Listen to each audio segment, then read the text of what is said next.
Yes, yes, yes, yes, yes.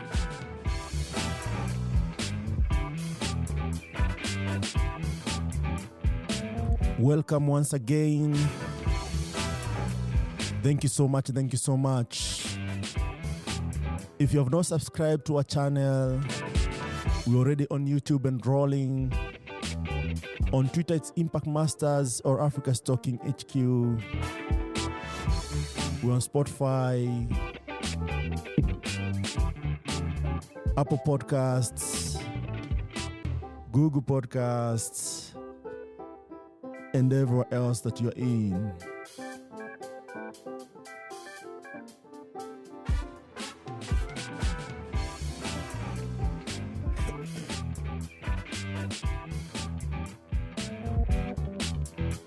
This is Impact Masters Podcasts in collaboration with Africa's Talking Podcasts, or well known as Retold Podcasts. And today's a beautiful day. Check out Africa's Talking, africastalking.com, powering communication solutions across Africa. We simplified access to telco infrastructure. Developers use our platform, SMS, USSD, voice, airtime, and payments APIs to bring their ideas to life as they build and sustain scalable businesses.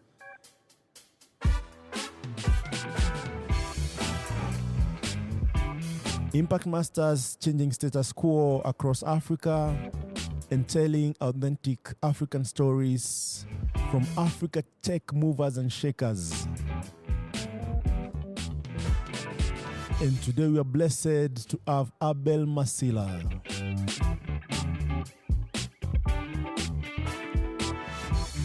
Abel is a proficient software engineer who has focused on full stack and front-end development with React and JavaScript for 6+ years and kicking, with excellent problem-solving skills and experience enhancing applications performance, implementing data visualization tools, and integrating designs. He's an expert at delivering projects within strict deadlines. Abel also has experience coordinating deployment with AWS, handling databases, and working with React Native, GraphQL, TypeScript, Web 3.0, Node.js, and Redux. Abel, how are you? How are you, Abel? Yeah, okay. Yes, yes. Fine. Nice. Happy to be here with you. Yeah. Yeah, so welcome once again, Abel. This is where we tell our stories, and the best way we start is by telling who we are. Not the Abel we know right now, from where it began, and with the focus of ensuring that you are featuring you as Abel and ensuring that whoever hears about Abel, they can learn one or two things. So please, take us all the way back. Abel, where do you come from? Oh, man. My story starts from way back. Yeah. Way back means I'm quite old. Yes. I come from Kenya, the eastern side of Kenya, a place called Mboni. In Makueni County. Yeah. That's where I come from. Yeah. Like any other typical kid, went to primary school. Not fancy, but it did the job. Yeah. Did well in my primary exams. Yeah. I don't think I had known about computers back then. Wait a minute. Here we say the way it is, Abel. So you were in primary school in Mboni. Yes. What's the name of the primary school? The primary school is called Mboni Boys. The Mboni Boys. Was it just a boys' school? Surprisingly, it was mixed. Mixed school. But why was it called Mboni Boys? Mboni in Kikamba means a place where you go to maybe worship or something like that.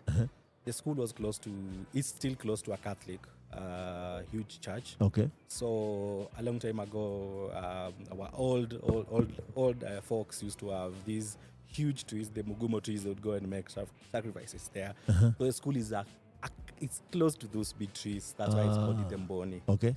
So basically, the point is a place where you make sacrifices, prayers, and whatnot in the old culture. Okay. Now that has not happened. that's how the name Embodies came to be. It's still it's a good primary school if you ask me. But why boys? If it's a so, mixed school. Back then, the concept of only boys and girls schools was not so big. So, due to lack of many other schools around, they decided to bring the boys and girls together, the same school. Even this other school called the Embodies Girls, and it was still mixed. So you mean there are not so many girls going to school, or?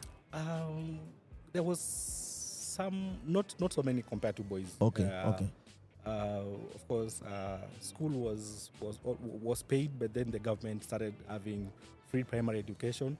That's when we started having many girls coming to school, and then the school grew. It's still growing. Yeah. They have not separated the concerns to it. Still mixed boys and mixed girls to date. For the sake of having many kids come to school, instead of limiting one to be a boys' school and now be a girls' school, they still keep it to date that way. Yeah. So you did all your primary school at one school, right? I did transfer twice. Not that I was there was no criminal case. There's no criminal case. The indiscipline case. I was not in discipline. The Embodies school had a history of giving and producing smart kids. So my mom thought that if I go to that school, I would be motivated to learn and maybe perform better. So in which class did you join Embodies? Class 6. Class 6. Where were you previously? I was in a neighboring school called the Mutitu Primary School. This is Motito and Day? No. Yeah, okay. It's just another Motito? Yes. In Boni. Okay, Boni is not close to Motito. Yeah, it's quite far. Yeah. Not that Motito was not performing well, but compared with Embodies, you can see that the figures were quite different. Okay. And the number of kids going to high school from with Embodies were quite many compared to Motito. So, of course, associating with smart kids who are motivated to learn, my mom thought that I would also, the bug would bite me and I learn a little bit more, stop laying around and get the marks. But that time, our family was going through a turbulent time. My mom got divorced, so being the firstborn, I was taking care of many other things apart from going to school. Make sure that my sister goes to school well. If there's food, I make sure that my sisters get the food first before I get it. If we have clothing, they should. And you're still in primary, or? Yes, still in primary. And you could, play the figure. Or I could cook for them. Okay. I could cook for them when my mom was out hustling. Basically, being the bigger brother. You are the firstborn? Yes, I'm the firstborn. Okay. The family of 3. What did you learn from that experience? This thing I still carry today, being a responsible person, comes with lots of sacrifices. And you should not be expecting to be paid back. I don't look at the things which I've done for my family or my sisters as any form of, or expect any form of payment or anything from them. I'm doing this wholeheartedly, giving all my heart to it. This is family for me. I'm the firstborn. I have to take care of things. And me just being now the man in the house, and with my mom and these little girls, just step up a little bit. You'd be surprised. I used to go to school with my mom's shoes, feminine shoes. So what I did? No, I'm not surprised. I have my story. Well, not my mom's shoes, but ladies' shoes. So my mom could not really afford me some nice fancy shoes. So she would give me some of her shoes, and I would wear them.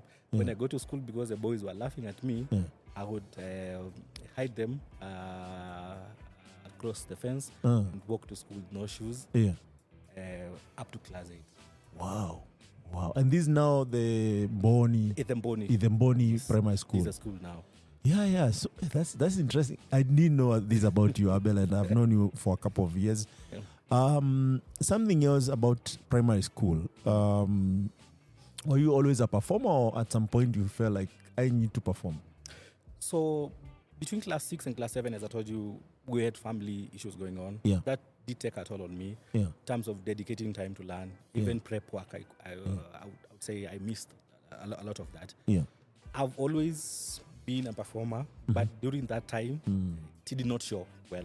Even the marks which I got after the end of primary evaluation was not. That is KCP. The KCP. the marks which I got, I think I could have done better. Ignoring the part that we had some issues for a year or so. But it still surfaced. I still got a chance to join a good high school. So, if you don't mind me asking, now that you are grown up man, now you have your own family and whatnot, how do you, now that you understand everything that went on in terms of divorce and everything, how do you think that affects a kid at that stage? It has got negative impact, especially emotionally. The kid, you not be at 100%. Your energy will go down. Your morale to do things will always go down. Self-esteem, and also the fact that there are kids who know that your family is going through this stuff. There may be some stigma. They look down on you. It really affects one a lot. And there's no two ways about it. There's no straight guide on how you can navigate that. You just have to live through it. But now, being a parent right now, if that happened to me, I'll know what to do to my kids. Bring them closer, give them emotional support. So that it doesn't affect them. Give them hope. The chief, okay, your dad, just cut ties and that's it. Do you want anything to do with you guys? That must be traumatizing. The story is long. It's not one of the stories you would want to hear. No. Please, if you don't want to tell it, you're not ready. There's no problem. But that man is just that man. Not so many good things to say. Okay. It affected us a lot. So you have never met him afterwards? No, I know him. I have met him. He's quite old, dealing with old age. But that time really brought, did bring the best out of me. I realized that I am on my own at most of the time, and I have people looking up upon me, and I cannot afford to mess up. Even when I went back to class 8, reading for the exam, it was very clear I'm not even ready for myself now. I have a mom here who is hustling, trying to get some money for us, trying to get some school fees. The best I can do is just give her hope. And that's how it's been ever since. Just giving my family hope. And being the bigger man, be the man of the house. Yes. So now you have more responsibility on your table. You do KCPE, and you performed. Were you like top 10 in the country, top 1, top 5, I got 312. 312 marks, Out of, I think, 500. It was out of 500. Compared to what other kids got, that was not the best. So you could have easily scored 420, 410. I could have easily got a 390 or 400. Okay. But circumstances put you in that place. But I don't regret any of that because I got some nice offers for schools around the larger company. One was just close with Emboni. I did not like it. It was still a mixed secondary school with day and boarding. I did not like that aspect because that means I would be going home every day. It was not as expensive as other schools which I got. I was lucky to be called to attend the introduction meetings for a school called Masi High School. I know Masi. It's in Masi town. And back then the school was not known for good things. So there was some resistance from people who are willing to pay my school fees, like some of my relatives. They thought that if I go into that school, I'll end up not being a good kid. But my mom had this conviction that if this is what the government is offering, we don't have many choices like we would want to. And she believed that I can still go there and do good things and perform better and be a different kid, even though we have kids who are not doing well, got into drugs and whatnot. She had the conviction that I could go there and be a different kind of person. And that's it. That's how I go to Masi High School. So you went to Masi High School for the Form 1 to Form 4? Yes. So how was that experience in Form 1? You had new shoes, new uniform. Man. was fine. I got to a phase for the first time, man. Yeah. I have my own shoes with kiwi. Yeah. I have my own box with some some blueberry, shopping there. Some shopping in there. Yeah. Felt very, very well. My relatives came in for us. They pulled money for us. Yeah. There was some harambis here and there. Okay. I was taken to school. Yeah. Yeah. I would say it was a good Experience. Yeah. So your mom was really happy that you were able to perform with all this responsibility. Yes. Did she encourage you to really show up for the family and yourself? So when I go to high school, I was a joker the first time. I won't like. You got comfortable. I got comfortable. I started doing what other boys are doing in school. Just playing around, sleeping during prep time. Yeah. Not really doing the most. Yeah. So what happens after first term is you go home, and then you come back and do an exam. So once you do that exam, your parents will be called to see how the form ones are doing now. Yes. After first term in school, Yeah. this is the second term, and they have done an exam. Yeah. Out of 264 kids, Yeah. I was number 250. What? Yes, that's how bad it was. How did you take those news? So- That is first time. First term. So I had not seen the results first. The parents would walk into the gate, then be given the Form 1 list, look for your kid there, then go and talk to the kid. So you guys used to be picked by your parents from school, or? No, they would come to the gate. It's a boarding school. So when they're visiting, they come to the gate. At the gate, there are some desks there with the list of the kids who have done the exams. You guys used to do clinic days, or? Yeah. That is a clinic day now. Yeah. So when my mom walked to the gate, got the paper, look at the top, I'm not there. Perused. 250 kids is a lot of. Yeah. So I was at around 250 out of 264. She was not happy. Now she had come to visit me with food, good food. She had come with my uncle, well dressed, nice chapos and beef. Yeah. They come to see their kid who is in high school. Yeah. That is something for which parents love doing. Yes. So I saw them walking. They were not quite happy. Yeah. So did you get to eat the food, or? This is a story you should be waiting for. Yeah, this is interesting. So they caught up with me. We went and sat down at the field. Actually went straight to talk to the class teacher. The class teacher said that, this kid has got potential, blah, blah, blah. I was doing quite bad, really. So they gave recommendations of things I could do, books they could buy for me. Yeah. And so it's now their time to talk to me. So we walked out of the staff room, went to the field, they unpacked the food, and now this is my point of change in life. So my uncle was not quite happy. He did tell me things. Yeah. And my mom did tell me things, and they were not good things. They are speaking from a point of bitterness, and seeing how the hope they had in me is constantly declining, and they can see no hope at this point. Yeah.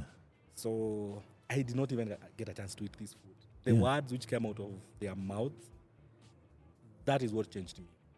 So you're like, I'm squandering an opportunity around this place. Like, they did speak sense to me. Yeah. I carried the food, gave it to my friends, Yeah. went to study. And that was the last time my mom ever visited me to school with food. That is how I fumbled that thing. To make a point. Yes, she came to school with water and money for pocket. That's it. And she made clear that. So I went back to study. Yeah. And when your mom in African culture doesn't feed you, that says a lot. Man, like you see other kids having nice food there. Yeah. Just chilling, talking to her. No food for you. It's not a good thing, yeah. It's like, you're also a kid. So True. You feel bad about it. But so I went back to class, started studying. We did the midterm exam. I had moved up. But what was the strategy? Like, what did you decide to do? What I did, as I told you, I was a joker. I would sleep through. I would actually wake up at 5 a.m. to go to sleep in class. Until? Porridge time, 6:30. When kids have woken up to go and study, I would wake up and go to sleep in class. I have a chance to sleep in bed. In bed, but I want to go and sleep.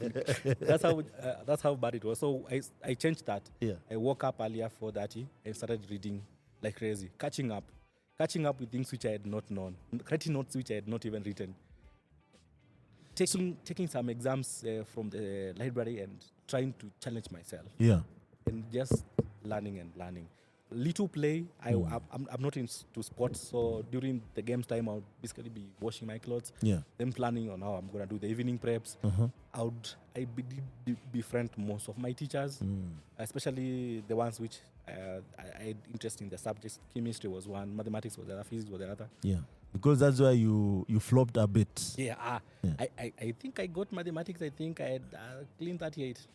In first term. Yes, 38 out of 100, bro. That's really bad.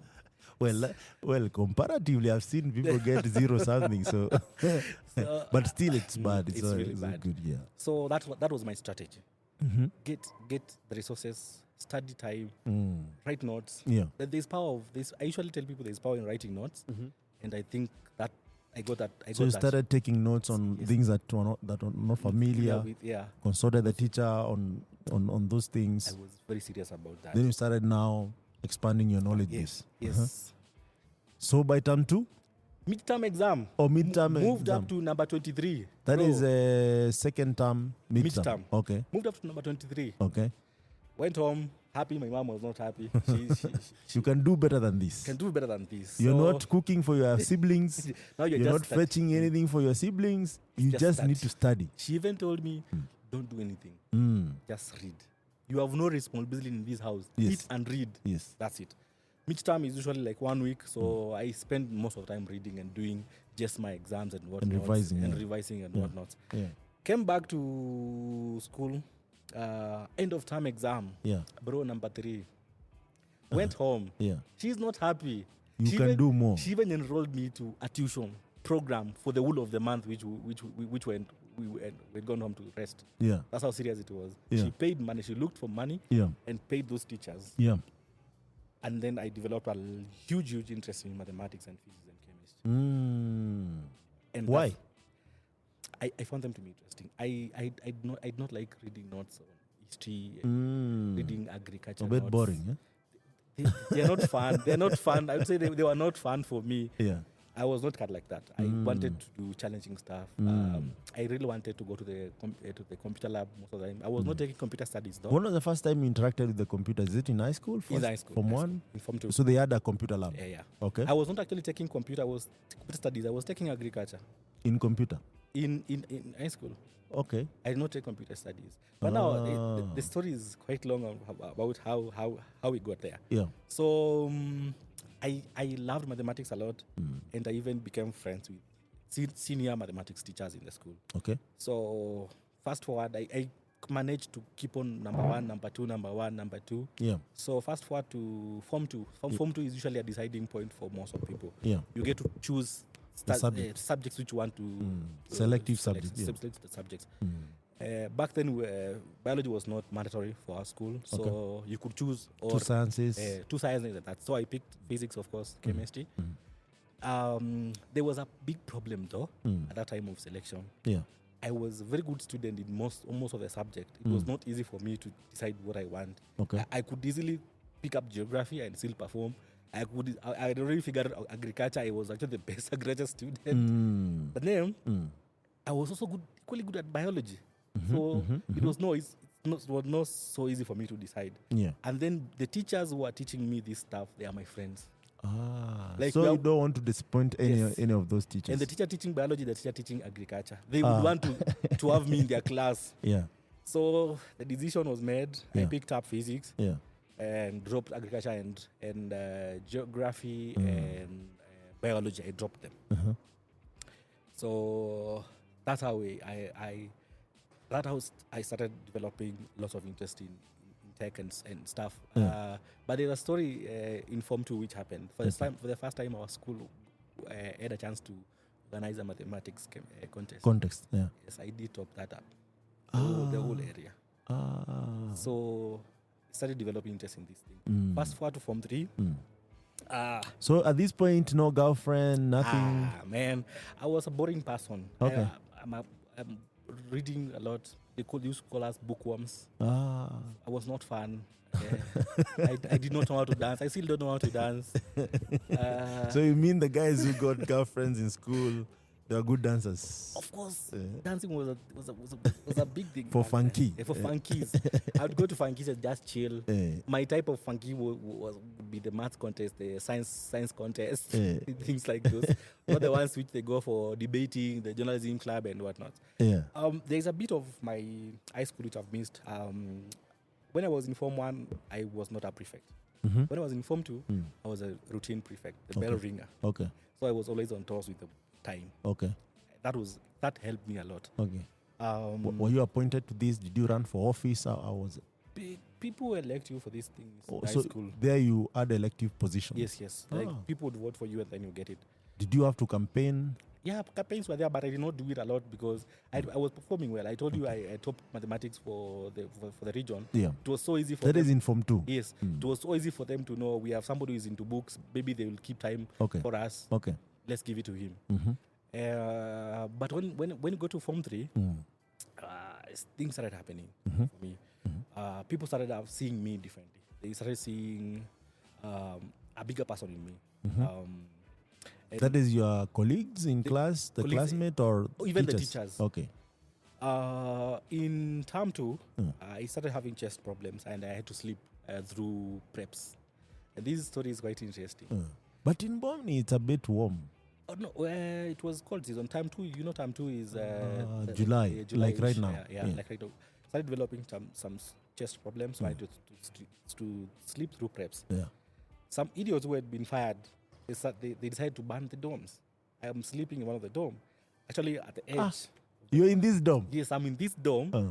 So You're not feeling well? I'm not feeling well. So I'm still hearing something flowing through my ear. Smelling it's petrol. They had poured petrol on you? Yes, so they are pouring. They're outside the dorm. They are pouring through the windows to the mattresses and then walking. So the dorm which I was sleeping at, there were 2 dormitories. So I was sleeping at one of them at the edge. So the way the dorms are built is you have one door which you only open from outside. Yeah. And then we have another door at the end which can open from inside. So if I want to go out, I have to walk through the dorm, then go and open and move out. I can't just move out through this door. It's already locked. Yeah. So these guys started pouring petrol. It's their last dormitory. Yeah. So after this, they will touch the building. So I woke up feeling boxers. I'm still sleeping. So and no shoes. Not feeling well. Not here. Yeah. So just a shirt, boxers, and no shoes. So I started running. Then they just touched the dorm from my bed. From the side that you're sleeping, or from the side bed, you're supposed to go out? The bed where I'm sleeping. Yeah. So I have to run through and go and open. And there's fire running through the beds. Because petrol also lights very quickly, huh? So I Did they know there's someone inside, or they assume there's no one? They assume there's nobody. Yeah. So I ran out, opened the door, went screaming to the field. The kids had somebody screaming. They came back. They put out the fire. The only 2 dormitories got burned instead of many other. It would have been many. So they wanted to clear all the dormitories. Yeah. So essentially I did save the whole school from an inferno. And from that, so the DCI, the police came, they taking statements from me. Of course, I did not look like a suspect because I'm always a good kid. There's no point to doubt me. Yeah. So the police came statements. I was traumatized for all that time. My uncle and mom and relatives came to pick me up, go home to relax a little bit, and unwind and feel better. So when I went home, it is time when the kids are supposed to elect their prefects and new leaders. These guys elected me. So were you suspended because of that incident? Or? No suspension. It's just going home and relax and come back. So you asked to go rest? Actually, the school bought me everything back. A new box, new shoes, new uniform, new mattress. They gave me everything back. Okay. My mom did not have to pay anything. Yeah. As I've told you, I was not a suspect. Okay. I actually saved the school. Okay. So they just told me go home and relax and unwind, and because I was also traumatized from the event. Coming back, these guys had elected me as a school captain. I did not campaign. You just came into opposition. Yes, like I did not campaign for this thing. I had even not shown interest. But you guys, did you know who was trying to burn down the dormitories? Yeah, the guys would be fired. So the school had received a new principal. So the principal came with new changes. And some guys didn't like it. Yeah. So some of the guys were... At this point, you're in Form 3 or Form 2? Form 3, Term 2. Okay. Complete Term 2. Yeah. So coming back now, I'm the head boy. with no information about how I'm supposed to be the head boy. And I even don't know the prefects I'm supposed to run this thing with. These guys did campaign. I did not campaign. So the people know them. I even don't know these people. Okay. But So- they say this guy can lead us. Yeah, we want that guy who saved the school to be the head boy. Okay. So, of course, I love studying. This is not a thing for me. I'm not into power battles and whatnot. Yeah. So essentially, I would not say I was the best head boy they ever got. Yeah. I'm not the kind of guy to walk there and look for people who are breaking rules and punish them, take them to clean classes. I was not a bit like that. I would basically give you a warning, please go to class. Yeah. And that's not how it's supposed to work. So They say leadership is a in between love and fear. Yeah, and so fear. you have to balance both to be a really good good leader. But my deputy head boy was into it. He Knew what to do. He loved doing that. He actually put me into very awkward situations too. Oh, he was just a passive deputy. He was an active deputy. Like I was not active on this thing. So you're the one who was passive. Yes, I was. This guy was like, this is the way to run He actually things. put me into awkward situations while at it. Who was that? Kids had come to school with phones, so I had caught them and then took their phones. I said I'll keep them for you and then give you when you are going home. Yeah. This guy goes and tells the principal Abel is keeping phones for students. So I can imagine all the inspections in my boxes. In my So this lockers. statement is actually turned around. Yeah, it's turned around against me. Yeah. Of course, I could not be suspended because I'm the head boy, and nobody's voting to demolish your position. all this. If I'm not the head boy, every other person does not maintain their position. Oh, that's how it used to run. Yeah, Like if there's no president, every other position is null and void. So we vote again. Okay. So nobody was willing to vote me out. Yeah. There was no grounds for me to be voted out. So I decided to ignore the leadership thing and went on and studied. Go to Form 4. So who was the head boy? Or you're just there but not performing? I'm still the head boy, but I'm a passive one. Like, I'm still in power. I can do things which a head boy does. But I was not into it as much as You're supposed to be, yeah. I was into books and studying and winning contests. Mangu contests. I've done Mangu contests. You guys went to Mangu for math contest. Yeah, I've done that for many times. Okay. I've never scored a 0 though. I've scored many things in Mangu. I think I even What got, do you mean you've never scored a 0?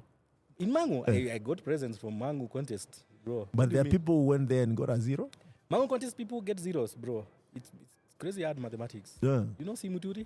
Yeah. Simuturi was one of the guys writing those math. Yeah, revision books. Yeah. He So- teaches at Mangu? He was at Mangu sometimes when Okay. I was there. Okay. He did prepare the questions for us. They were tough. Yeah. So if you got a 3 in Mangu contest, bro, you are very smart. Out of? 15 or 20. Oh, it was always out of 15 and 20. Yeah, Okay. So getting an 8, which I did. Yeah. It was really good. And Mangu guys got what? Mangu guys used to pass a lot because the teachers. 15 out of 15. No, nobody has ever gotten 15 out, but they get close 10 or 10.5. Which 12. is extremely good. Man, Yeah. that is good performance. Yeah. This Mangu contest, national mathematics contest, bro, Yeah. is not provincial. Yeah. It was crazy. So I used to love those things. Yeah. So I would say my 4th year, my Form 4 was eventful a lot. Not being able to lead as they want me to, but still excelling in things which makes me happy. Yeah. So you did your KCSE. KCSE, bro. Bro, I got a good B plus. Yeah. I passed the cut points. I think it was 72 points. Yeah. Now, surprisingly, this school, I don't know. I should go there and fight some people. Yeah. I was the 3rd performing student. Yeah. They never even called me to go and take my gifts. You said you got what? 72 points, B plus. Which the cut point was 72. The cut point was 64. Okay. Yeah.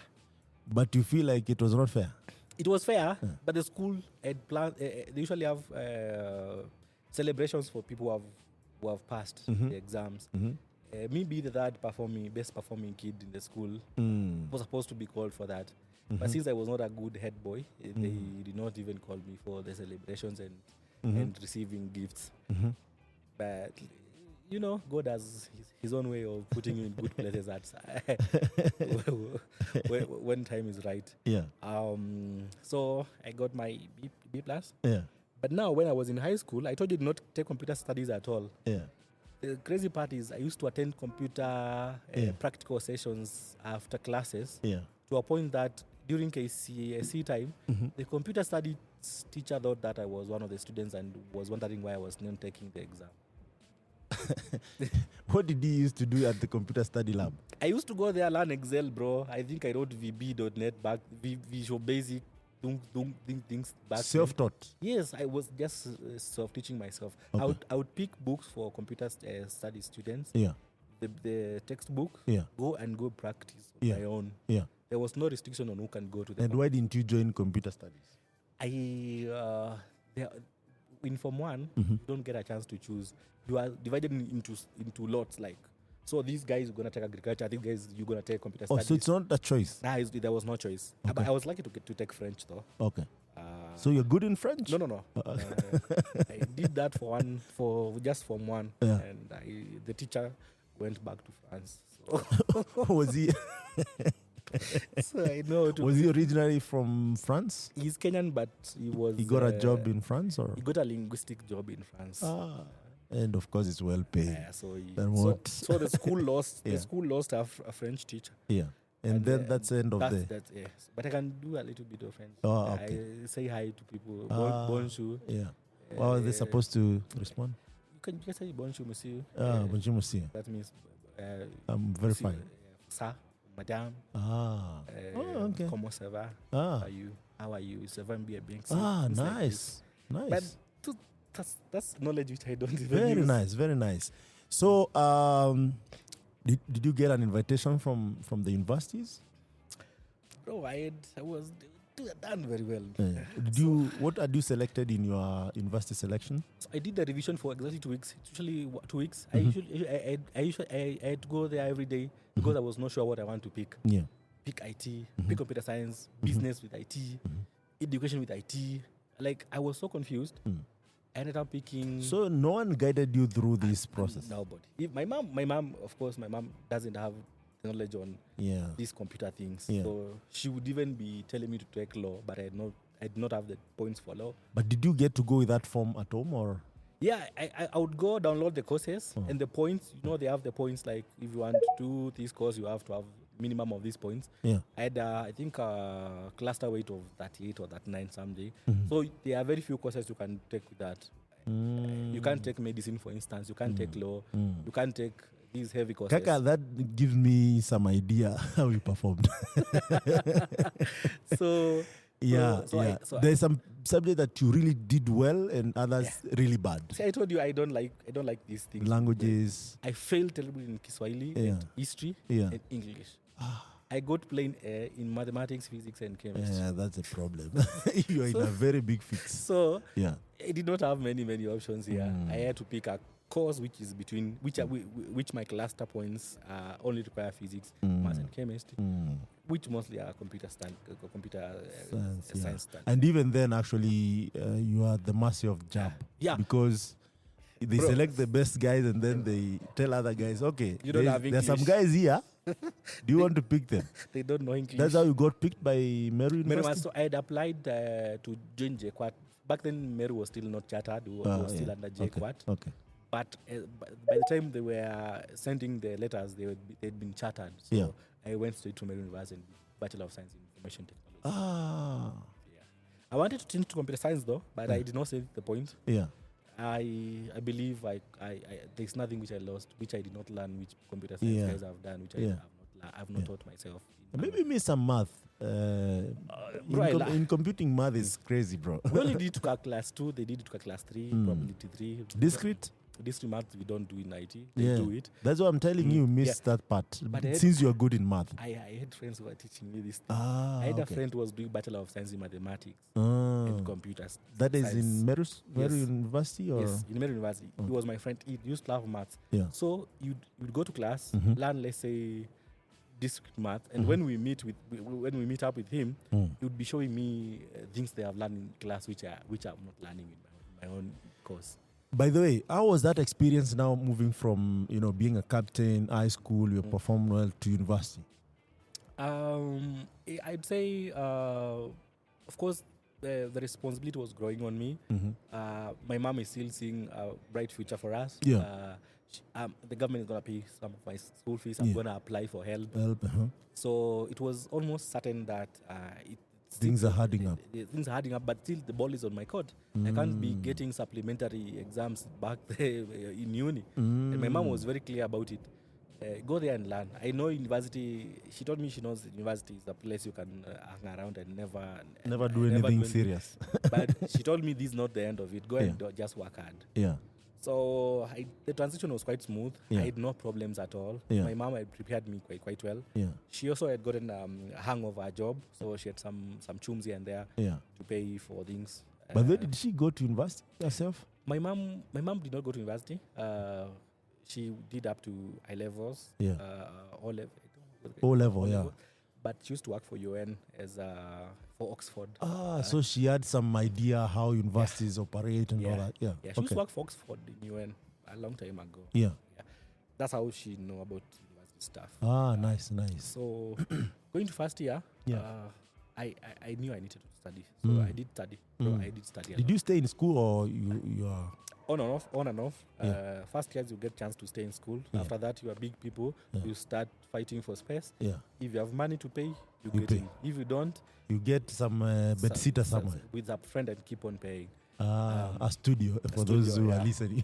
A studio house, Yeah. So I was on and off in campus for accommodation. Mm-hmm. But in campus, I would say I was a weird person. Mm-hmm. Most people did not get it, but now they do. Mm-hmm. When I go to I did not go to first year with a laptop. Let's start there. Mm-hmm. So I spent the whole of my first semester just learning theory and going to the computer lab and practice there. Not have a laptop. Then in second semester first year. And going to study in a lab, I understand also the university laptops are firewall, so you cannot install anything. You cannot, try to install Linux or something that actually you could learn from. There's nothing could do. You just read documents there. Just read documents and notes. And if you want to, install something like Adobe, you have to ask the lab technician to come and install it for you. It was hectic, but at least I got to learn basics of things which I love. I developed interest in OS, just the OS itself. Yeah. Not specific to Windows or Linux. Yeah. How the OS works. So I would keep on pestering the lab technician on, show me how to install Windows, show me how to install Linux. Yeah. What is Kali Linux? Back then we had Backtrack, not Kali Linux. People call it Kali Linux. He had shown me so many things. So when I got to second semester, my mom brought me a small laptop. Samsung laptop, the small ones, the notebooks. Yeah. But it was quite powerful. It was a Core i3. Yeah. Nice. Back then people had Pentiums. Yeah. So I started now doing stuff on my own. Yeah. Guess what I did? But how did you hack the first few exam? Or you guys didn't do coding? No, first semester usually communication skills, introduction to mathematics, introduction to programming, writing a little bit of C code. Yeah. So basically writing whiteboard code. Yeah. No practicals at all. Yeah. So it was, the first semester was quite easy. Okay. Just getting to know what is programming, what are loops, things like that. Yeah. Basically introduction. Okay. So second semester, I have a laptop. Yeah. Guys from iLab, you know iLab? Yeah, It's I a know Faircom iLab. Academy. Yeah, that was Strathmore University. Strathmore iLab, University. yeah. They said that they would come to Mary University to do a boot camp on USSD and SMS in PHP. Was it Africa Stocking? There's a guy who is really good with Africa Stocking products in Strathmore. I think it was AT. Yeah. It was AT. Yeah. So I did not know. Studied PHP. So tutorials. Told my mom, I need 2K to register for a boot camp here. She tried and got me the 2K. And then I spent some time learning PHP. So I knew PHP. Yeah. So when I got to this boot camp, I was not floating. These guys were showing us how to do USSD, SMS. Yeah. They bugged me to be. Bro, I learned PHP. I started doing projects in PHP in first year, second semester. Nice. by the time I got to second year, I had already started tinkering with Laravel. Yeah. Which year was this? This was 2014-ish. Ah. I go to uni in 2012. Yeah. First semester, November Yeah. to January. Then Yeah. from 2013 is second year, Yeah. 2014, Yeah. third year, 2015. Yeah. Cleared campus. Yeah, So, because then Africa's Talking was written in PHP. yeah. And then with the scale and the demand, the customer demand to scale across Africa, it changed to Scala. Yeah. Scala is quite powerful. Yeah. So, So you are the initial developers of AT. There was no sandbox, bro. We were testing with some Chrome extension. There was no the sandbox which guys Yes, are enjoying course, right of now. course, There was a Chrome extension which you could test your USSDs with. Yeah. I think it's been duplicated. We have now many sandboxes we can test with. Yes. So Do you know AT is the first telco API in Africa? nice. I did not know that. Yeah, it was the first. Before you could just go, book a meeting in the telco. You know how it goes. Yeah. They ask you for the company registration. All those details, which people don't usually have all the time. As a developer, the first thing you think is it building the solution or registering a company? And maybe nowadays developers are more entrepreneur and all, but even then registering a company was not easy, especially in Kenya. Things have just started improving not so long ago. Yeah. You can now do a business registration online. Back then you could not. Yeah. So it was quite limiting for developers. I think even I still have the file, the USSD file we did on GitHub, but I see people commenting on it to date. Nice. Like, I'll send you that link. Please. It's a gist. It's quite old. Yeah. It's basically USSD code. Yeah. And people still interested in that PHP code to date. Yeah. We still support PHP though. Yeah. So nothing much in terms of how the core code used to work. Yeah. But of course, it has improved with support with other languages. Now the SDKs and APIs, things have really improved. So so you learn the USSD. Yes, did you learn to do SMS? Yeah, those guys did teach us a lot. It was fascinating for me to be able to do a star 400 on my phone. Nice. And see it respond. Because then I remember Nokia was still big. We're still developing Symbian applications for Nokia apps, but the USSD thing felt 2G network. That felt like magic, bro. People could dial *544# for Safaricom, but they had no idea how that works. So we have guys who are teaching you, bro. Do you think that changed the way you view software engineering? I realized that so much abstractions. Yeah. If you're not keen, you'll still be. You still feel like it's magic, but it's still it's still within your grasp to understand what's happening. Yes. And that moment of me being able to interact with iLab guys, I took a couple of contacts. They did send me many books on PHP and USSD. Yeah, I developed lots of interest in web development. I did PHP for quite some time. In second year, I did Laravel. I started taking projects for 4 years now. They were paying me small monies, 5,000, 4,000. So this is your end of course project I'm doing for you, and I'm in second year, so I'm getting some little money out of it. Yeah. Then something happened that time, 2014, 2015. Yeah. Android was coming up quite well. Yeah. And we did not have developer tools back then. People were using Eclipse and something called ADT, Android developer tools. Yeah. I said, building mobile apps, make a small laptop. I'm among the first people who used Android Studio beta. Yeah. But now with this small laptop, I know Android Studio is really heavy. How was that experience? I used to wait for Gradle for like 10 minutes. I had the zeal to learn. Yeah. The laptop was limiting me, but it was not stopping me from doing it. Yeah. I'll share the screenshot of the application with you. Oh, nice. I did not have money to pay for Play Store. Yeah. I deployed it to a store called Mobojini, a Chinese store. Yeah. Then you deploy your application, and somebody would clone it and make it theirs, and then you no longer own the application. Wow. Okay. It was bad, but it was. At least I could send you a link to download and install. Ah, nice. I did a little bit of .apk. Yeah. I did a little bit of that. Is now in second year. Second year that year. Yeah.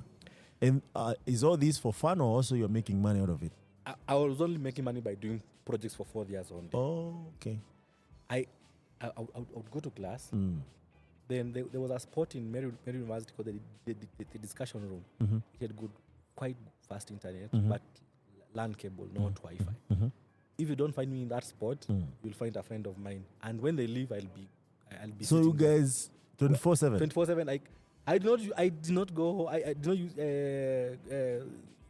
go home most of the time to sleep. I would spend the night there downloading tutorials. Yeah. Can you tell the Meru computer science and IT student that statement again? Because they have ever invited us for. They're still, I think, interested in us going and doing something there. But I don't see the zeal. And I tell them, I know a guy from this school, this very, very school, who is doing really well. But the zeal. Bro, Meru University, I think, back then was not as good as it is. Yeah. Internet was not as good. Yeah. Even when I joined campus, the library could only fit like 50 people. Yeah. And we still got a chance to learn and read within those limited resources. Yes. Right now, Meru University has got one of the biggest libraries. They have even an innovation center, bro. There is no need. They don't. They have no excuse. They have no excuse.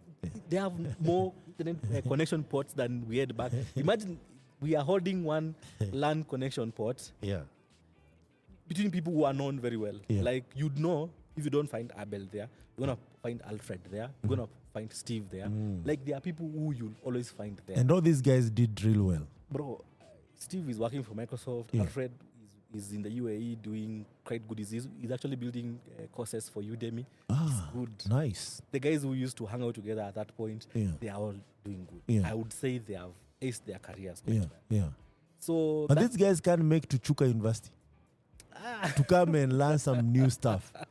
Bro, I think kids nowadays are built different. They are not self-motivated. Yeah. And I think they need it. Do you think there is that, I would say, reluctant to, find something that you want nowadays? I think there's so much information right now flying by. It's not so easy for new upcoming engineers to find a niche and stick with it. You find one doing React, the next one they doing Vue, the next day doing Angular, the other day doing Android. They have not yet decided what they want to do. And by the time I was leaving Meru University, I'd already known what I want to do. I'd tried Android, I tried React. React was not React, PHP. I tried Node.js, I tried C#. I wanted to be a web engineer. I did not want to be a mobile engineer. So anything web, you could pay some attention and learn it. Yes. And that's why I was very good at PHP and C#. Even my first internship after university at Software Dynamics Limited, I was doing ERPs in SP.NET and C# and crazy databases in Microsoft SQL. This is after you graduated? Yes, after I graduated. But how did you perform along the way? I got a second class upper. I failed in my project, my 4-year project. The judges wanted things out of this world, which I did not give them. What did they want? They wanted projects which were beyond the scope of a project, really. Plus, there was no time. Like, you're sounding like you are the one judging. Bro, everybody did not like that. I think that's the only year we did not have a first class in our program because of the projects thing. They had brought some new lecturers who were trying to experiment on how hard they can push us to come up with good projects. Okay. Did not work. We were the guinea pigs. But I did a very interesting project. So I did a web project for locating blood banks in Meru County on a Google map. Right now, Google Maps API is quite good. Back then, it was not as good as it is. And it was real time. You could update the liters you have. You could zoom in, maybe get a map from a place, the direction from where you are at. It was an interesting project and still failed it. But in class, I was A student, B student, A student. I have never got most of the units. I've never gotten a supplementary. I've never gotten a D. I think I have a couple of C's, not more than 3. I did well in uni, I would say. My mom used to ask for transcripts for me every semester. Unlike most kids who don't give their parents their university performance grades, my mom used to ask for that. She still has the records. Nice. She has kept all of them. Nice. So you would say in a nutshell, throughout your education, your mom held you into account. My mom, I think, without my mom pushing me and making sure that I am doing what I'm supposed to be doing, I would be a nobody out there. I would be riding bikes, making noise, hanging out buses, maybe Makanga at out. You never know. Yeah. But she did push me. Yeah. I'm always grateful for all the efforts which she has put to make sure that I do what I'm supposed to do. Yeah. Today would sit and smile about and laugh about things the way But they it were. was serious. But it was serious. But Yeah. bro, my mom used to beat me when I was in high school. How many kids are getting beaten when they're in high school? They say that they are big. They can't be beaten by their parents. Yeah. Mom was discipline, That was tough. discipline and studies. Yeah. And I think it's gotten to my sisters. The sister who is just behind me is a medic. Our youngest is taking computer. Doctor or? She's a clinical officer. Okay. The youngest is taking computer science in the Mary University. Okay. What are the odds? Your guess is as good as mine. So you graduate. Now you come out here. Bro. The land of...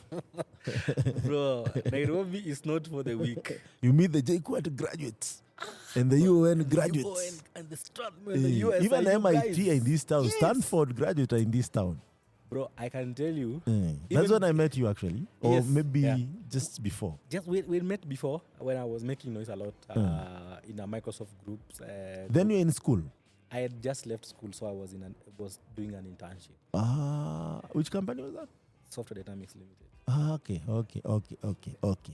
So when we met now, You suffered 1 year, 9 months. bro, From what I see here. bro, I went through a lot. And you had some, if you presented these skills and you are really good, C#, .NET, .NET Databases. Core, Bro, What was it? .NET Core was fresh in 2016. Like it was MS SQL Server 2012, ASP.NET, MVC. Do you know, by the way, if you present these credentials today? Do you know, people were hunting me down for Microsoft-related jobs. Yeah. Years after I've stopped working on Microsoft Stack. Yeah.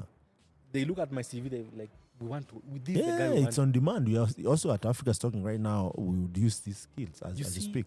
In 2016, Yeah.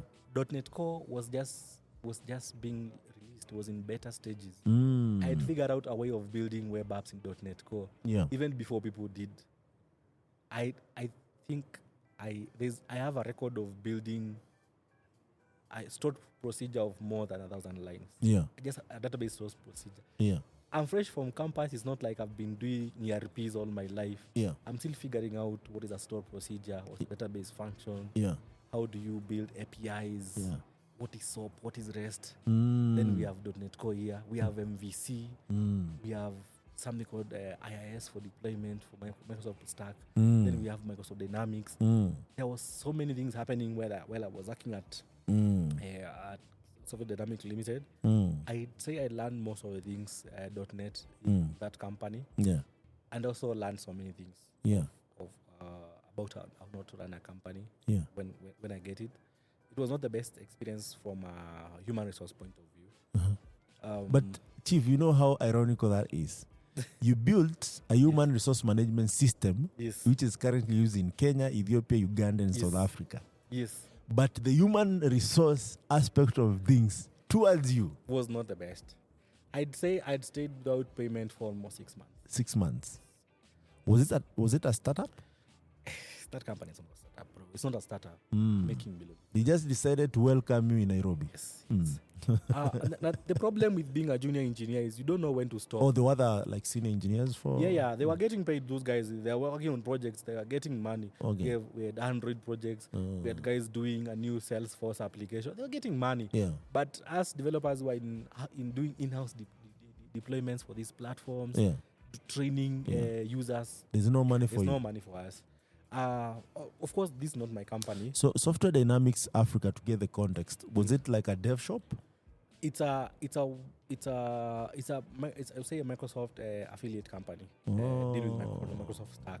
Okay. Either development or ERPs or selling Microsoft. So it's more ERPs. like a Microsoft partner. He is a partner. Okay. Yeah. So they also have in-house development, which we are doing, and they also did sell Microsoft ERPs. So, but it's not my company. Yeah. I would not blame them for not paying. Yeah. It's just a lesson to learn. Yeah. It could have been worse. But now it got worse because at that time my mom got sick. Yeah. My mom developed arthritis. Yeah. At this point. Yeah, at this point in Yeah. 2016, 2017 each time. Yeah. She needed urgent medical Attention. care. Yeah. Mm-hmm. And not making money to. Actually, she even thought that I was giving my salary to girls in Nairobi. And I was very simple, bro. I'm Suffering. like, bro, I'm suffering. I have walked Yeah. from Chaka Place to town because I can't afford 20 shillings To for pay a 1 year bus. to pay fare for the KBS buses to Nairobi Yeah. for 1 year and 9 months. Straight. Walking. Actually, I have a running joke with one of my friends. We used to attend Atlassian events at Bishop Magwa. Yeah. They had money to pay for the bus, but since I don't have the money, we have to walk together. They have to 20 bob, I don't. So it was that bad. And you're still employed. You have a title, software engineer, ERP engineer. What kept you going, Chief? I still felt like there's more to software engineering than what I'm getting. And somebody motivated me. It's a guy who used to work for the company too, but he was a consultant. That guy had figured out remote work in 2017. Back in 2017. He was a Ruby engineer. He still is. Yeah. This guy is buying a MacBook, Yeah. new one. Yeah. He bought an iPhone. I think what iPhone 8 was the hit thing. Yeah. He bought a Samsung phone. Yeah. Later on, he bought a Premium, bro. Like bro, I want to make money like this guy. Show me the way. He told me, he asked me, what's the highest amount of money you have ever received as an engineer? I told him 20,000. He told me, I think he was making more than 200,000 or so back then. Back then. Yeah, that's a lot of money. That's a lot of money. Yeah. He told me, if you can get to at least 60,000 with your skills, which you already have, and keep going, you'd see a difference in your life. The quality of life will improve. The salary you're getting will be better. Yeah. And you also get motivation to learn new things. Yeah. Stop doing things which you are repeating every day here. Yeah. And I think at some point I decided, you know what? I made a same decision. Yeah. In 2017 October, I decided to go to work without being paid to learn React. Yeah. 2017 October. And then very fast you got senior front-end developer at Sinbad Insurance. In February of 2018. Yes. Bro, do you know what I did? Yeah. I decided to suffer and learn React. How did you suffer? What is I'm not that? getting paid, but I'm coming to work. Which company is this? Still software dynamics. I don't want to shout because I was less of an employee at this point. Yeah. I'm not getting paid, but I'm still coming to the office just to use the company Wi-Fi to learn. What? I made that So decision. you have decided, okay, here, the only thing I'll do is just learn something. I had already started learning React before, even like a long time, but I had not paid so much attention. I had did a couple of projects, but I thought I would get some money from React. A friend of mine who was working at the same company, so Dynamic Limited, had stopped doing .NET and started doing Node.js. So we realized maybe this is the thing. Yeah, he's doing Node, he's doing React for a company called Optimetrics. He's getting money. This guy is even sponsoring And you are me. suffering with .NET. Yes, bro, I'm not even getting paid, man. This guy is making close to 80 Gs. We just left this company like a month ago. This guy is even sponsoring me now. And I'm even older than him. Bro, I took the challenge in. I learned. Learning something new. Do you know what that actually is? What I learned from that is that in tech, and I keep saying this so many times, that it changes so fast that if you're not keen, you might become obsolete. Very fast. Obsolete. But there is a catch. If you're really good at what you are doing, really, really good, extremely opportunities will always find follow you. you. Yeah. You will never lack opportunities. Yeah. So in 2018 January, just chilling, decided now, I've not paid rent for January. Actually, things were happening so fast. December, I did not have money to go home to celebrate Christmas with my parents and my sisters. I just sent them the 4,000 which I had in my pocket and said that's it. I don't have more money. So some friends of mine took me out to their place where they were celebrating Christmas. So we went together, had some meals. That was my Christmas. Fast forward in January, bro, I have not paid rent. I am supposed to pay rent. Yeah. I talked to my mom. You know what, mom? It's 10th of January. I've not paid rent, and somebody is asking for the money.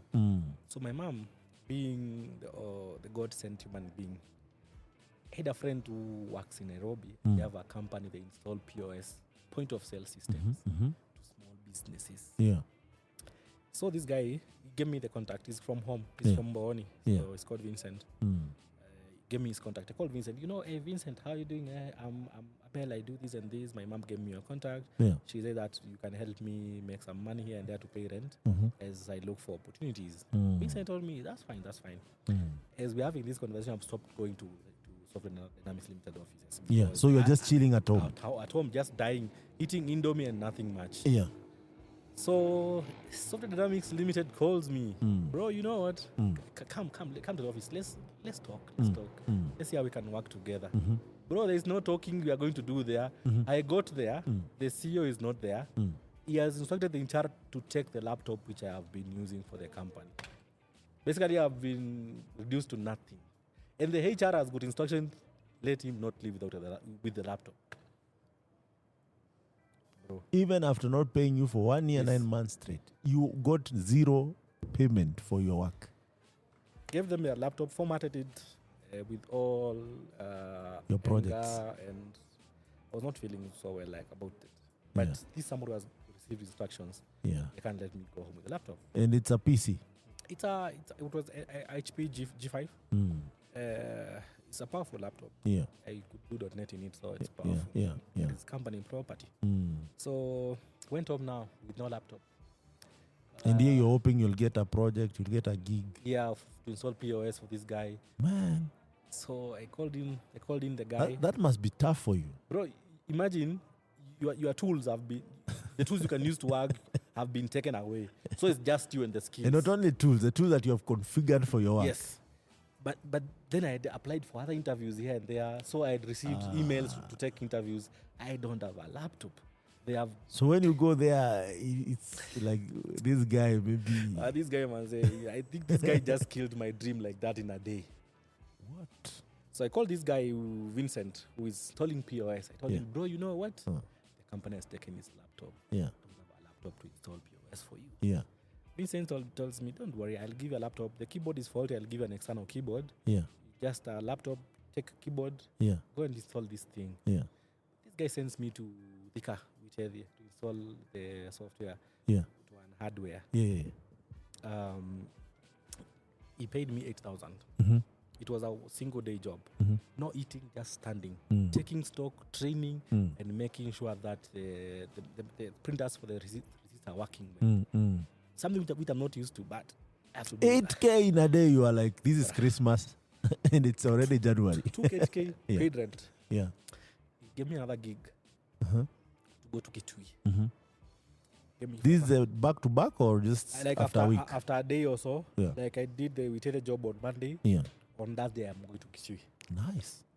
The Kitui gig is big because I'm not going to install. I'm going to fix something which is broken in the system. Yeah. It was connected with, through LAN intranet. Yeah. So the printers and the screens were not responding well. Yeah. Go to Kitui early, slept, woke up to it's a big restaurant. Yeah. A bar and restaurant. They have many point of sales set up. So I had to figure out what point is breaking. I spent the whole day standing, not having progress, making calls, configuring IP addresses, setting up printers up to 11 p.m. At night? Yes. That's when things worked or that's when you got tired? That's when we realized that they need to do a complete installation. We can't fix it. A fresh installation? Yes. Did they lose their data or? No. They had backed up their MySQL. We was MySQL. Yeah. They backed up some data. Yeah. So the point of sale could work with previous data. So we just need to connect the database. Yeah. So he paid me good money. I started saving for my laptop. I need to buy a laptop. I need to get on to start doing interviews. Yeah. So fast forward February, I had saved up to around 20 Gs. Yeah. From this point of sale thing. Yeah. So walked into Nairobi, one of these computer shops, bought an HP folio. A friend of mine gave me 4,000 from his help. A friend of mine. I'm supposed to pay back. I've never paid back. Oh, yeah. I've never found the value Yeah. which would make Yeah. this Yeah. statement Yeah. make sense to this person. Yeah. I need a laptop. You have Yeah. given me 4,000 out of your help. Yeah. That is sacrificing lots of things. Yeah. Bought an HP folio. First things first. Cafe Deli, Koinange Street. It is an high-end hotel.